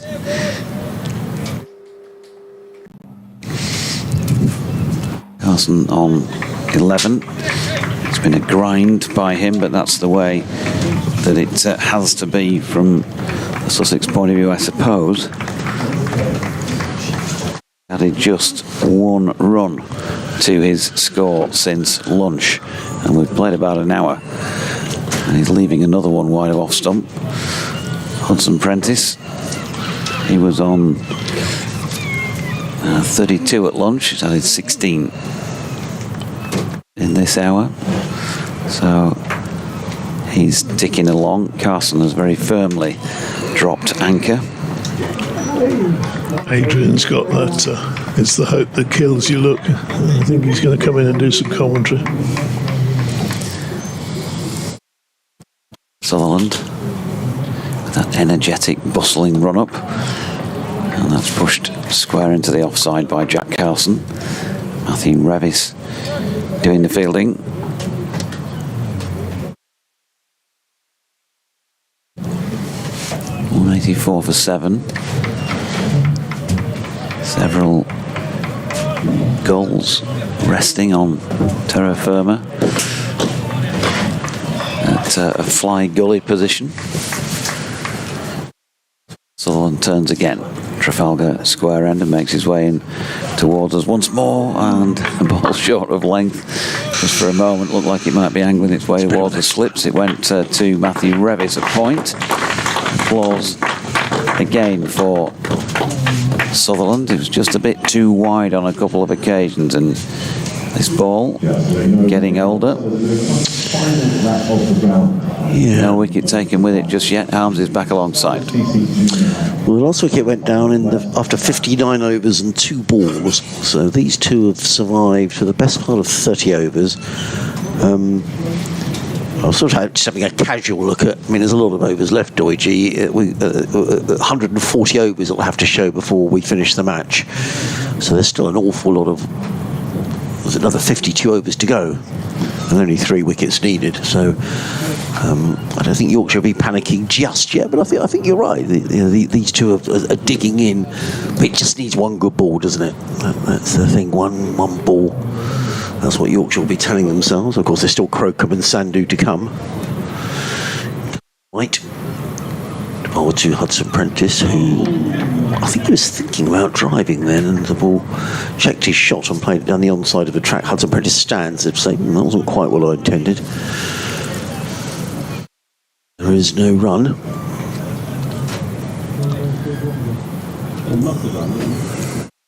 Three slips, 4 slips. 3 slips in a gully. Short extra cover. Let's sweeper on the cover point boundary, presumably for the. I mean, he's not there to prevent runs, because runs aren't really going to come into this.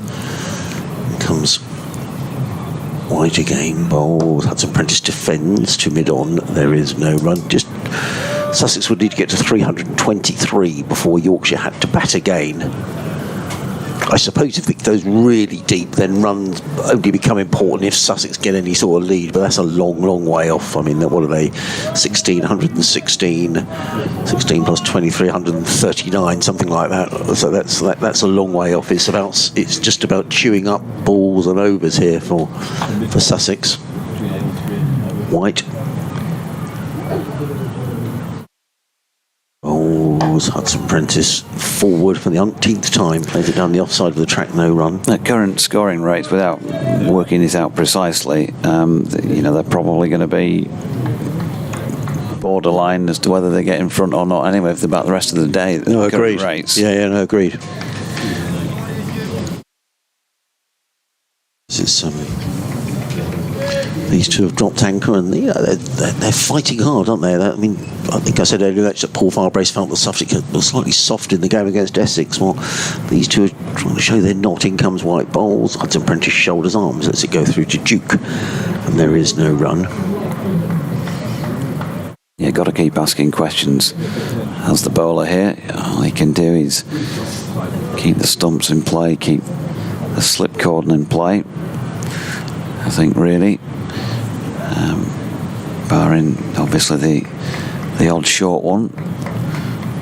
Keep that up your sleeve as well. Haven't seen any attempted Yorkers. No. This season, more or less, let alone this match. White.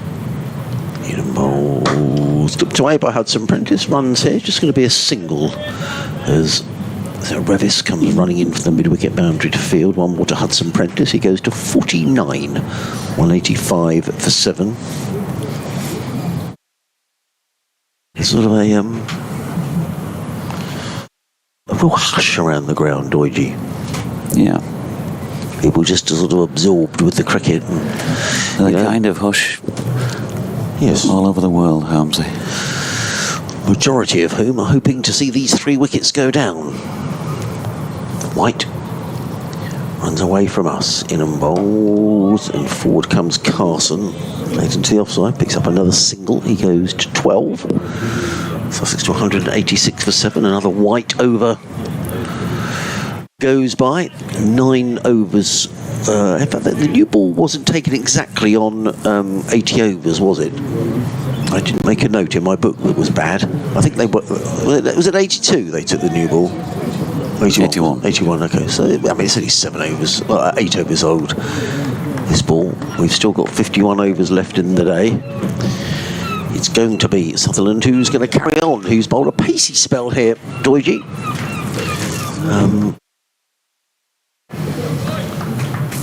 Yeah. As Yorkshire look for this breakthrough. He's got a bit of zip about him, certainly. Can bowl several effort balls in and over, the way he seems to get through that action. Quite whippy when he delivers. That first ball of the over was pushed out into the offside. There was no run. You were doing your own version of Elton John a few minutes ago when you were waiting for your update. You obviously recognise, that's what I was singing, Doidgy. I'm impressed. I recognise the lyrics. I'm not sure about the voice. I was waiting for the update and it was a bit of your song. He does like a change in the field, doesn't he? Sutherland. In he comes. Bowls to Carson, who shoulders arms to a delivery that was easy enough to leave. Do you fancy yourself as a songwriter or a singer, Helmsley? Not really, No. Doidgy. No, You play a bit of music? No, wish I did. I can't play a note. But I do love music. I wish when we had Ben, who came up and spoke to us earlier on, who plays a bit of jazz. He said I think he said he plays the bass guitar. But must be fabulous to play. Can you? I've had one piano lesson about 2 years ago. I'd really? love to learn So it. recently, Sutherland comes in, and that's turned to leg by Carson, and there's no run. Yeah, so it's something that I've fancied doing for quite a while, but I had to stop after one because the piano teacher wanted to see you on the same night every week, and I think the lesson I had was probably May time, and of course you know what happens, you were just not available, are we, on the same night every week during the cricket season, so my lesson 2 has been postponed for quite some time. Here's Sutherland, and Carson opens the face and runs it out to point, and Revis fields, no run. But what did you do in lesson 1? How far did you get? I think I played something like Frere Jacques or something. Okay, well, you probably did quite well to do that, I should think. But yeah, it's always, out of all the musical instruments, the piano or the keyboard, whatever, has always fascinated me the most. I think it's lovely. I was at Waterloo Station the other day, and there was a piano on the concourse, and it must be lovely just to walk over, put your bag down, and just tinkle on the ivories, and people stand and watch. And have you seen the television program where they do that? And they have a competition, and people come into the station, and they play at various stations around the country.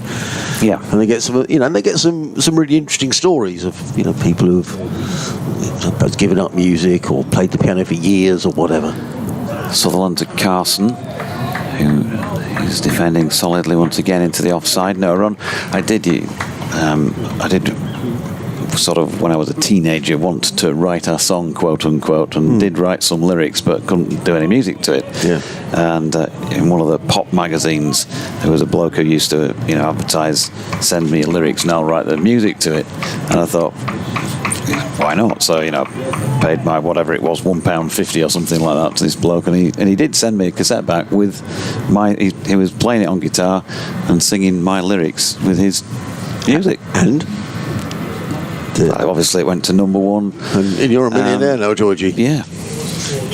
You just have to write one song, Georgie, that's it, It was, get the royalties. It's called I Can't Get You Out of My Head, I think. Here's Sutherland in, that's short of length, and Carson again able to leave that through to Harry Duke. There's no run, so 186 for 7. In fact, I wouldn't be able to tell you if I've still got the cassette on. I probably have, knowing me, in a box somewhere. Yeah. The trouble is you can't find a cassette player to play on. No. You could have been the new Bernie Taupin, because that's what he did, didn't he? He wrote most of Elton John's songs. Another over has slipped by while we've been discussing Doigee's musical ability. 50 overs left in the day, and there's still oodles of time for Yorkshire here. But I guess with every over it slips by, they're like, But bear in mind, 50 overs is 300 balls, and they need 3 balls in which to get. So there's no. I don't think there'll be any great panic. It gets down to sort of 10 overs to go, then that may be a slightly different story. Yeah, if it gets down to 10 overs to go, the pressure winds up on both teams, really, doesn't it? Because then, if you've got that far with the bat, totally. Somehow it also makes you feel under more pressure to Yes, make sure you don't lose it now after you've worked so hard. No, totally. Matt Milnes is going to bowl, I think, for the first time in the match from the Peaceholm Park end of the ground. He's running in to bowl to Hudson Prentice. Oh, that jagged back. That didn't miss the stumps by very much. Milnes has got his hands on his head. That did nip back to Hudson Prentice, which was interesting. Let's just see this again, Doige. Look at this. Oh, it's frozen the screen. Here we go. It's frozen again. Well, I promise you, it did nip back. Yeah, no, I saw it. It did nip back, yeah. I can corroborate that. Yeah. No, so this programme, it's hosted by Claudia Winkleman, and they get people who come, various train stations, and people play all sorts of music, and they eventually select a winner. It's very good. In comes Mills Bowles. Ooh, did a bit of a dip at that, did Hudson Prentice. Goes through, maybe gets a little low as well. Yeah, he did, and he's gone down on one knee, hasn't he, after the ball's gone, because that was, if you like, dragging him down from his normal position. Yeah. Yes, I don't know. Everyone's got different abilities, and I could never get the hang at school of crotchets and quavers and all the rest of it. I just didn't get it. Couldn't understand music at all. In bowls, let's go outside the off stump by Hudson Prentice. Again, there is no run. But they do. I think some of these things are very good. They say piano is very music, and piano is very good for the mind, and memory, and all sorts of things. So but you're right. Is time an excuse? Not during the cricket season, but I haven't got time, mate. But I don't know. Perhaps in the winter, I hope to find time. Yeah, I would like to learn. Comes. Oh, crumbs! Well, I don't know how that didn't bowl him or catch the outside edge. He's looked consistently, to me, the most dangerous of the Yorkshire seamers, actually, Doige. Yeah, I'd agree with that. Somebody was, I think it was Donald, wasn't it, earlier on, saying he didn't think he asked the batters to play enough, but I think he's a good bowler. Well, he picked up, 3 wickets in the... Did he pick up 3 wickets in the first innings? No, 2 wickets in the first innings. He's picked up 3 in this innings. Hughes, Coles and Ibrahim.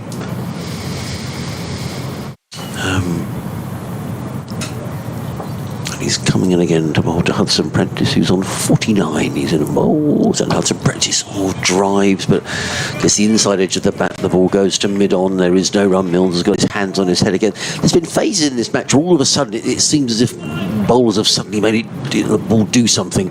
I can see a Yorkshire 12th man making his way out to the edge. Who's that? That's not someone that was like one of the young lads. Who's that? Will Luxton. Ah, okay. He's coming to the edge unless he's bringing out some instructions, maybe. Maybe we're going to get some spin because I can see a helmet is being brought out. Milnes again. Away from us. In a bowl. Hudson Prentice drives into the covers, footed by Bess. There is no run. Milnes looked rueful as if to say, there's another over gone. 91 overs gone. 186 for 7. Hudson Prentice on 49. And Jack Carson on 12. These two coming together when Sussex were 143 for 7. So they've added 43, which is largely irrelevant. What they have done, though, is to chew up 32 overs, which is pretty much a session. Now, you were saying earlier on this morning when I arrived, Georgie, we were talking about the wind direction today, amongst other things, and you were saying that the feeling was that this Peasholm Park end of the ground is the end that Bess probably ought to bowl from. Yeah. Because? I think it's just, historically, it's been the better end. So John Dodds tells me, the groundsman, for, I think, off-spinners in particular. There is a patch that Jack White has been wearing away in his follow-through when he's been bowling from this Peasholm Park end, and that's obviously in view when you bowl from the Trafalgar Square end, and particularly, of course, when you're bowling at the right-hander because it's outside his off stump. So with Bess turning it in towards the right-hander from out there, if he can land an odd one in that patch, might just do something a bit different. So there's a slip in place, a leg slip, a short leg, and a silly mid-off. Finlay Bean's gone into the last named, and the first ball is turned to Wharton at the short leg. No run. Carolus Kane has sent us the video of the old Hale and Pace Yorkshire Airlines sketch and says Happy Yorkshire Day. Same back to you. As Carson goes across his crease to play this next delivery. David Mitchell enjoying the coverage, and hopefully, David, you heard my response earlier to the question about the 50 over competition, as that's dropped into the offside and there is no run. Needle down at the test match, actually, apparently. Joe Root got a bit upset about something. Passing again, Carson. Oh, did that come off the bat? Let's wait and see. Not sure. Best No, hands on head, leg bite. Leg bite, yeah.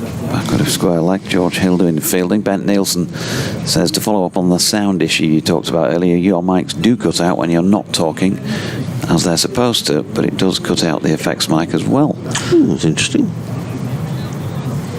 Yorkshire, please get those last wickets, he says. And Joshua says, now wrong with sound. Why did I think the Bess was going to bowl from this end? It'll be their hearing aids needing new batteries.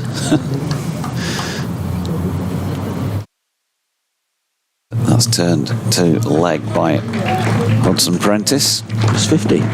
50 runs to Finn. Much needed 50 in terms of at least the stay at the crease to get to that score.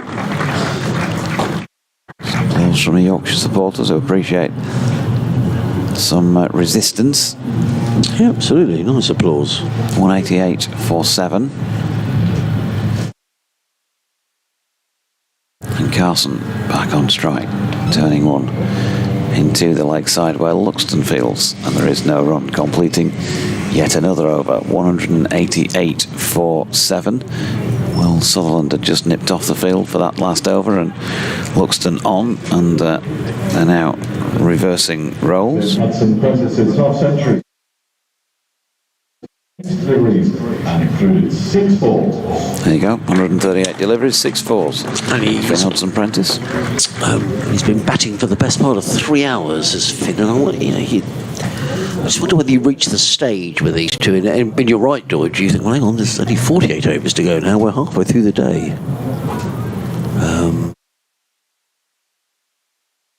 All they can do is to keep going. My defeat looks inevitable, quote. It still looks as if it might happen, but 48 overs, you never know. You never know. But wickets have gone in clusters. I still, you'd have to say Yorkshire's still heavy favourites here. As in comes Milnes, bowls, and jumping in behind that is Finn Hudson-Prentice, placed to mid-off, and there is no run. Was there any other instrument, particularly, was it the piano that took your fancy, Doidgy? I tell you for mine, I've always... maybe drums. Yes, I've always quite fancied the saxophone. I think it's a wonderful instrument. But, it's funny that I've got a friend whose missus hates the saxophone. She says she hates any record that involves the saxophone. Really? A pointless instrument, apparently. Wow. Okay. In comes Milnes bowls, played by Hudson-Prentice to mid-off. They think about a single. It isn't there. Don Best gets his feet in a bit of a tangle as he chases after the ball, and there is no run. Well, I don't know. There's that song by Jerry Rafferty. Is it? Yeah. Baker Street, which has got a terrific bit of saxophone playing in it. Anyway, I digress. We're here to talk about the cricket. 3 slips, deep backward point, extra cover, mid-on. Now 3 men set back on the leg side, Doidgy, which is interesting. Trying to encourage Hudson-Prentice to hook. Milnes in, bowls, pitched up. And Hudson-Prentice just shoulders arms, lets the ball go through to keep a duke, and there is no run. Yes, so to get those field placings right, there's a fine leg, then 2 men set back on the leg side. There's a deep mid-wicket and a deep square leg. They're both probably... Well, actually, the deep mid-wicket is coming a little closer now. There's all sorts of suggestions. In fact, now is that Matthew Revis who's saying, shall I... Oh, no, he was looking to come in a little bit towards one saving position, but Don Bess has said no. Bess has now gone into short extra cover on the drive. Revis is about 2/3 of the way back to the boundary at deep mid-wicket. Milnes is in bowls, and forward comes Hudson-Prentice, plays it to the offside, no run. Are these my glasses deceive me? There's a bit of dust flying up there off the ends with there has been with the wind. Yeah, there has been during the last couple of days. Really, I've mentioned it a few times yesterday and the day before that Jack White, when he bowled, there'd be a puff of dust after he delivered the ball.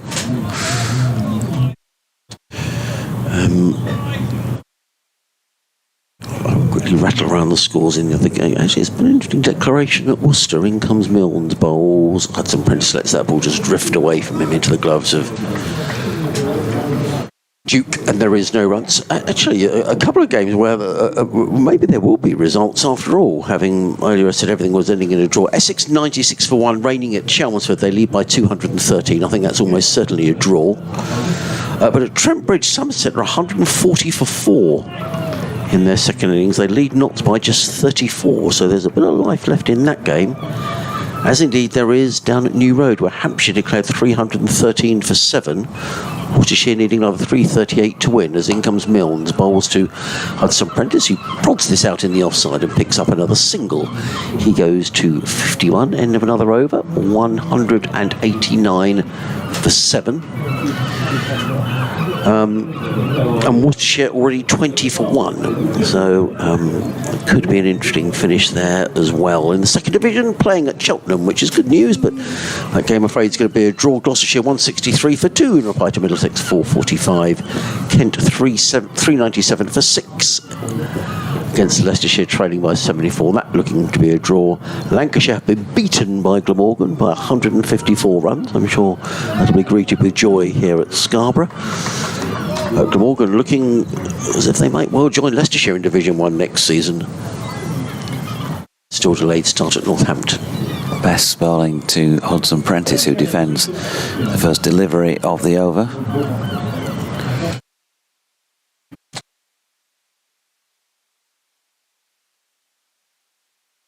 And he comes again. Bowls it now. Hudson-Prentice, forceful off the back foot, flicking to Luxton at deep backward square. Back on the field again, Will.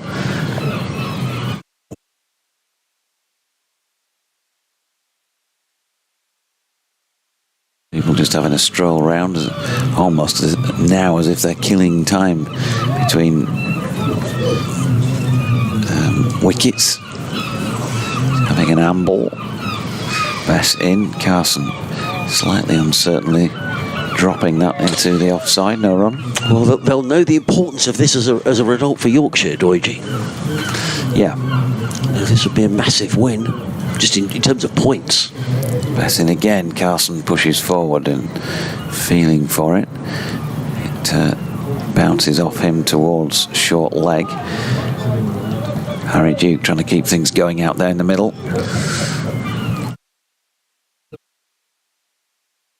Pressing again, Carson defends to Wharton at short leg, no run. If Sussex were to somehow get out of this, it'd feel like a win, wouldn't it, for Sussex? Yeah, Bessin again. Oh, Carson, has he gone? No. Yes. Yes, he's given it. He's given it. Peter Hartley had a think about that. Jack Carson stood, and I don't think he's happy with the decision. He's walking off. He's very, very cross. Yeah. He's ripping off his gloves. There was no dissent from Jack Carson, but he's a real competitor, is Jack, and he is fuming. We're going to get a second look at that. So difficult because he's back to me as I'm trying to call that, and you couldn't see really what happened in terms of where it hit. He's clearly just saying it came off the thigh pad, I think, and it balloons up in the air. He's absolutely furious, Jack. I mean, well done in that he didn't show any dissent out on the field, but you could tell by the way Jack Carson marched off that he's absolutely convinced he didn't hit that. But the decision has been given. There's been a lot of decisions where the umpires have kept their fingers in the pocket, but that's just as we were speculating as to whether that was. I wonder if we might see that again. There's a good catch by Lythe, who had to go smartly to his right-hand side. Sandy was sort of pulled rank on Henry Crocombe. Sandy was number 11 in the first. I wonder whether we might see that again from the guys operating the stream, because Jack Carson looked absolutely furious, didn't he, as he wandered off. I stress he didn't show dissent to the umpire, so there's nothing there, but they just see it again. Yeah, ideally you'd want to see it from behind best, wouldn't you? But yeah, we are seeing it, so we can't really tell from that shot. Well, the catch was taken cleanly. Yeah. Peter Hartley clearly thinks there was a little bit of bat onto the thigh pad. It was definitely a thigh pad or pad flat, wasn't it, that was involved, because you could see how the ball's slow. It was just a slow loop out towards Adam Lythe rather than travelling quickly, so it wasn't sort of a hard edge to it. But Peter Hartley raised a finger. 190 for 8, 2 balls needed by Yorkshire.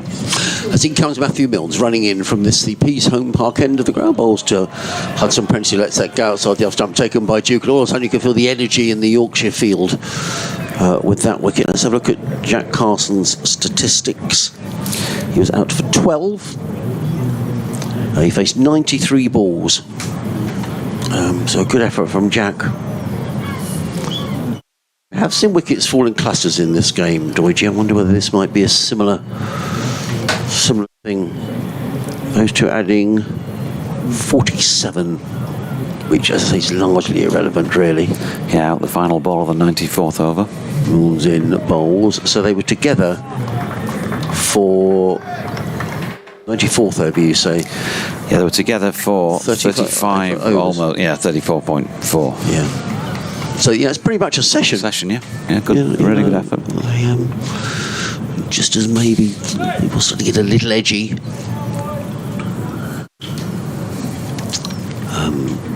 So Gurinder Sandhu was undefeated in the first innings. He made 28. So clearly no mug with the bat. Milnes in again, bowls. As Apprentice has a little nibble at that. The ball drifts away from the right-hander into the gloves of Duke. There is no run. This will be Gurinder Sandhu's last appearance this season for Sussex. Who knows whether he'll ever come back? I don't know. He's going back to Australia. Did pretty well in his first game up at Durham, where he got a fifer, but I without wishing to be disrespectful in any way, I think Sussex would have possibly liked a little more from the overseas. As I say, it's just an observation.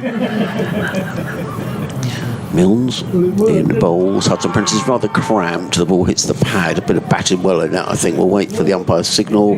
There was no bat. The commentator doesn't know what he's talking about. But one more to the total, 191 for 8. Well, the commentator is sitting about 100 yards from where it happened, so well done you if you can separate bat from pad at that distance. But just, that wicket coming just as, I say, you think, oh God, could Sussex eke this out? We shall see. There was a lot of relief there, wasn't there, from the Yorkshire fielders? They'd waited a long time. As you say, a session they'd waited for that wicket. Controversial, hops, but it's given, and that's all that counts really. Milnes around the wicket. Comes into bowl to Sandhu, who is forward with no movement of the feet. Prods the ball into the offside, and there is no run. Richard Mallender sent us a still of the reverse angle from the NV Play website of that Carson dismissal, and just observes it looks mighty close to the bat. Right. Well, the umpire is in the best position. Sure, Jack he's a fierce competitor, is Jack. I like him enormously. I think he's a hugely determined cricketer. As in comes Milnes, bowls, and Sandhu drives into the offside. There is no run fielded by Bess, and he'd have been hugely disappointed to have gone out. But his reaction, and just to reiterate, there was no dissent towards the umpire. He just turned and walked off. But you could tell by his reaction that he clearly thought that that wasn't a great decision as he marched off the field. But the finger went up, and the wicket has gone down. And Sussex are now 8 down, and Yorkshire 2 balls away from victory.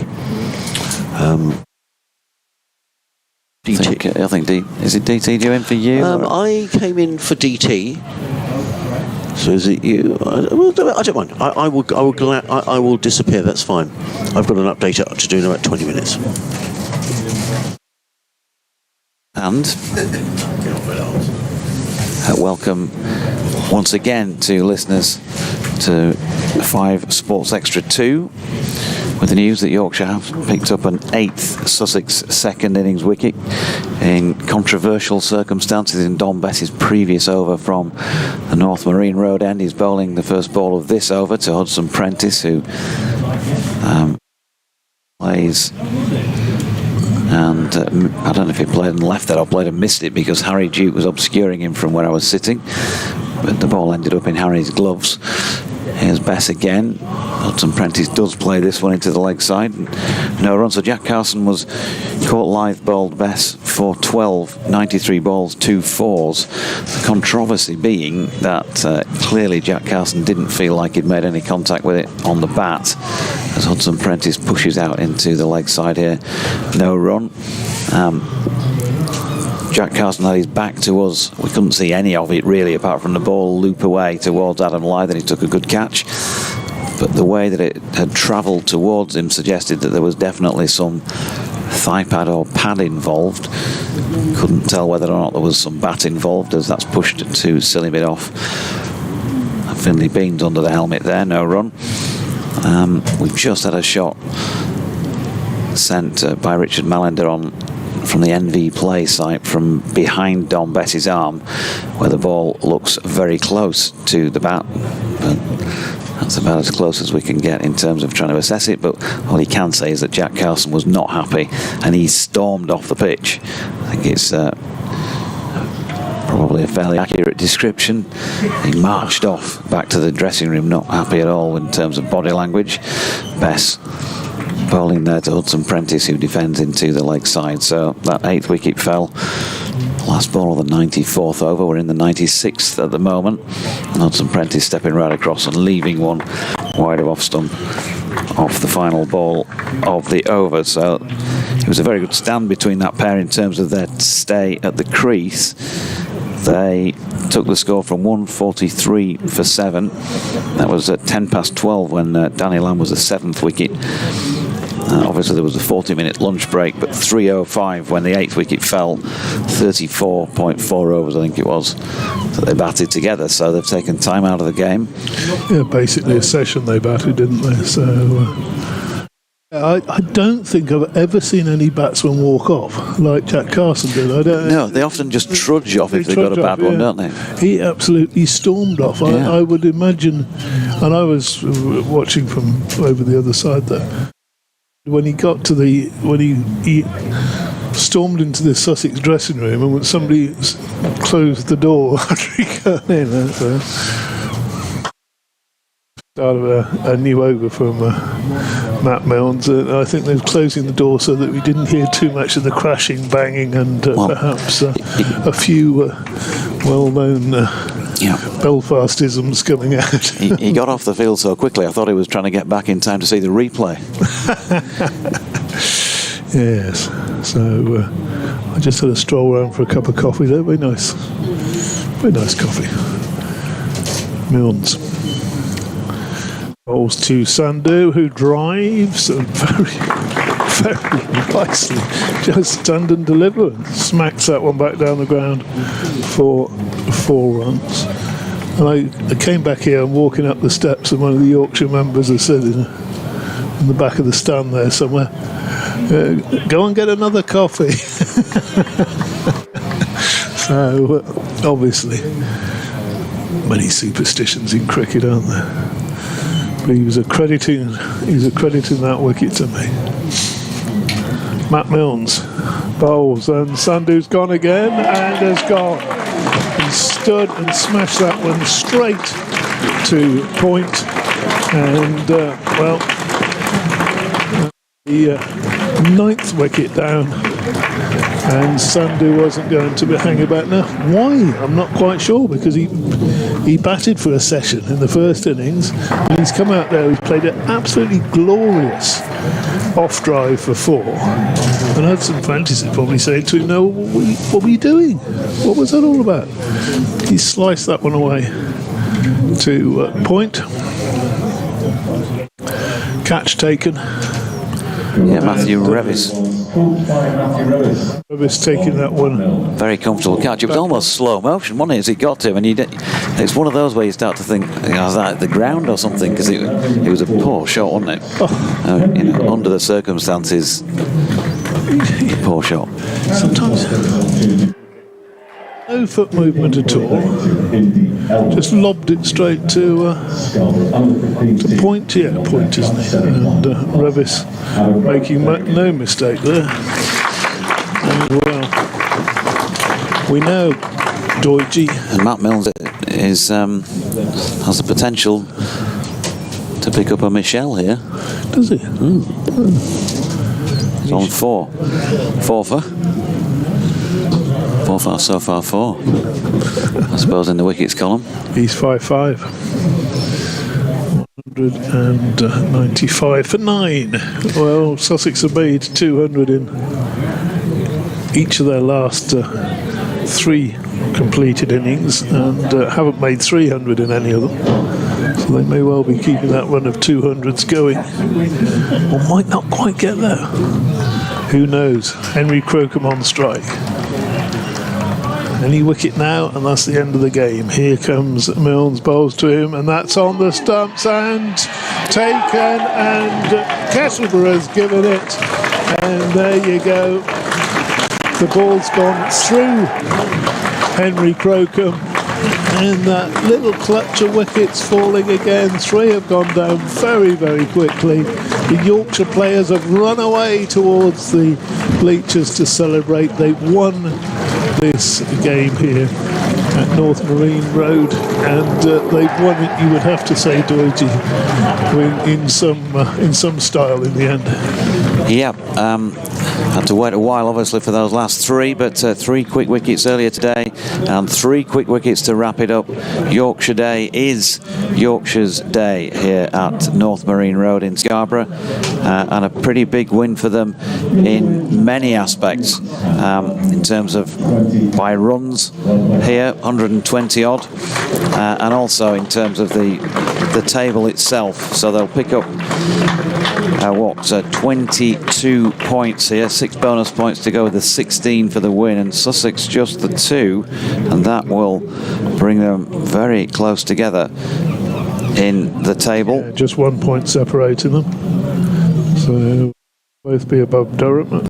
So interesting down the bottom, but today you've got to say, I think for my money, Matt Milnes has been the pick of the Yorkshire bowlers. And he finishes with 5 for 31. Excellent figures. 2 at the start of the day, running down the slope from the Trafalgar Square end. 2 vital wickets as well. The 2 half centurions in his first 2 overs. You couldn't wish for anything more than that. Bit of a struggle then. There was obviously Simpson was bowled by Jack White, but then the resistance began, led by the man who's not out there,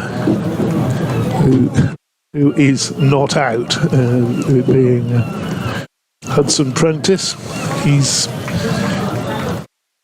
battled away first with Danny Lamb. They took some separating, and then for most of the afternoon session, Matt Milnes walking off, getting the applause with the 5-wicket ball. He's holding the ball up, and his first class game of the season touches his cap, and he's very happy with that situation. And players shaking hands. Yorkshire, the better team over the 4 days, and the result certainly shows that. As the home crowd give them plenty of congratulations. Let's have a look at the bowling figures. Jack White, 17 overs, 5 maidens, 2 for 35. Matt Milnes, 16.4 overs, 7 maidens, 5 for 31. George Hill, 13 overs, 4 maidens, none for 25. Don Best, 21 overs, 8 maidens, 1 for 32. Will Sutherland, 16 overs, 6 maidens, 1 for 39. Matt Revis, 9 overs for 22. And Adam Lyth, 4 overs, 1 maiden, none for 7. There were 2 byes, 2 leg byes and a wide. And Sussex bowled out for the second time then for 195 in 96.4 overs. Yorkshire won by an innings and 128 runs. An excellent performance, and well, they really needed it this match. There were minus, of course, Johnny Bairstow, minus Ben Code as well, to name 2 big names who weren't available for this match, but they have still got the job done, and they have pulled off a vital win as far as their future in Division 1 is concerned. Perhaps there are still 3 games remaining, of course, and so for the Yorkies, a trip to Taunton coming up next in September. They'll then go on to Hove for the reverse of this fixture, and they'll finish back at Headingley against Durham. I think we'll just pop Harmsy on if we can from Mill for him. Happy. Welcome back to the about us. If you're all enjoyed some turns, record, some big the attack rhythms, whatever areas of the man it's going to, and always not slightly taken to host as well if it's fired. From his it is a 6-1 who rim fosters the tie afternoon. So in special cricket fly against bold Sussex, they took the stage with Revis roaring, a century of rage. The crowd went wild, chips in hand, salt in the breeze, feet in the sand. Then Wharton times the win in sight. White rose blooming, hearts alight, made it sing. This day, this match, this Yorkshire fling. From chip shop tales to cricket lore, you've made us love our county more. From all of us at North Marine Road, happy Yorkshire Day and goodbye.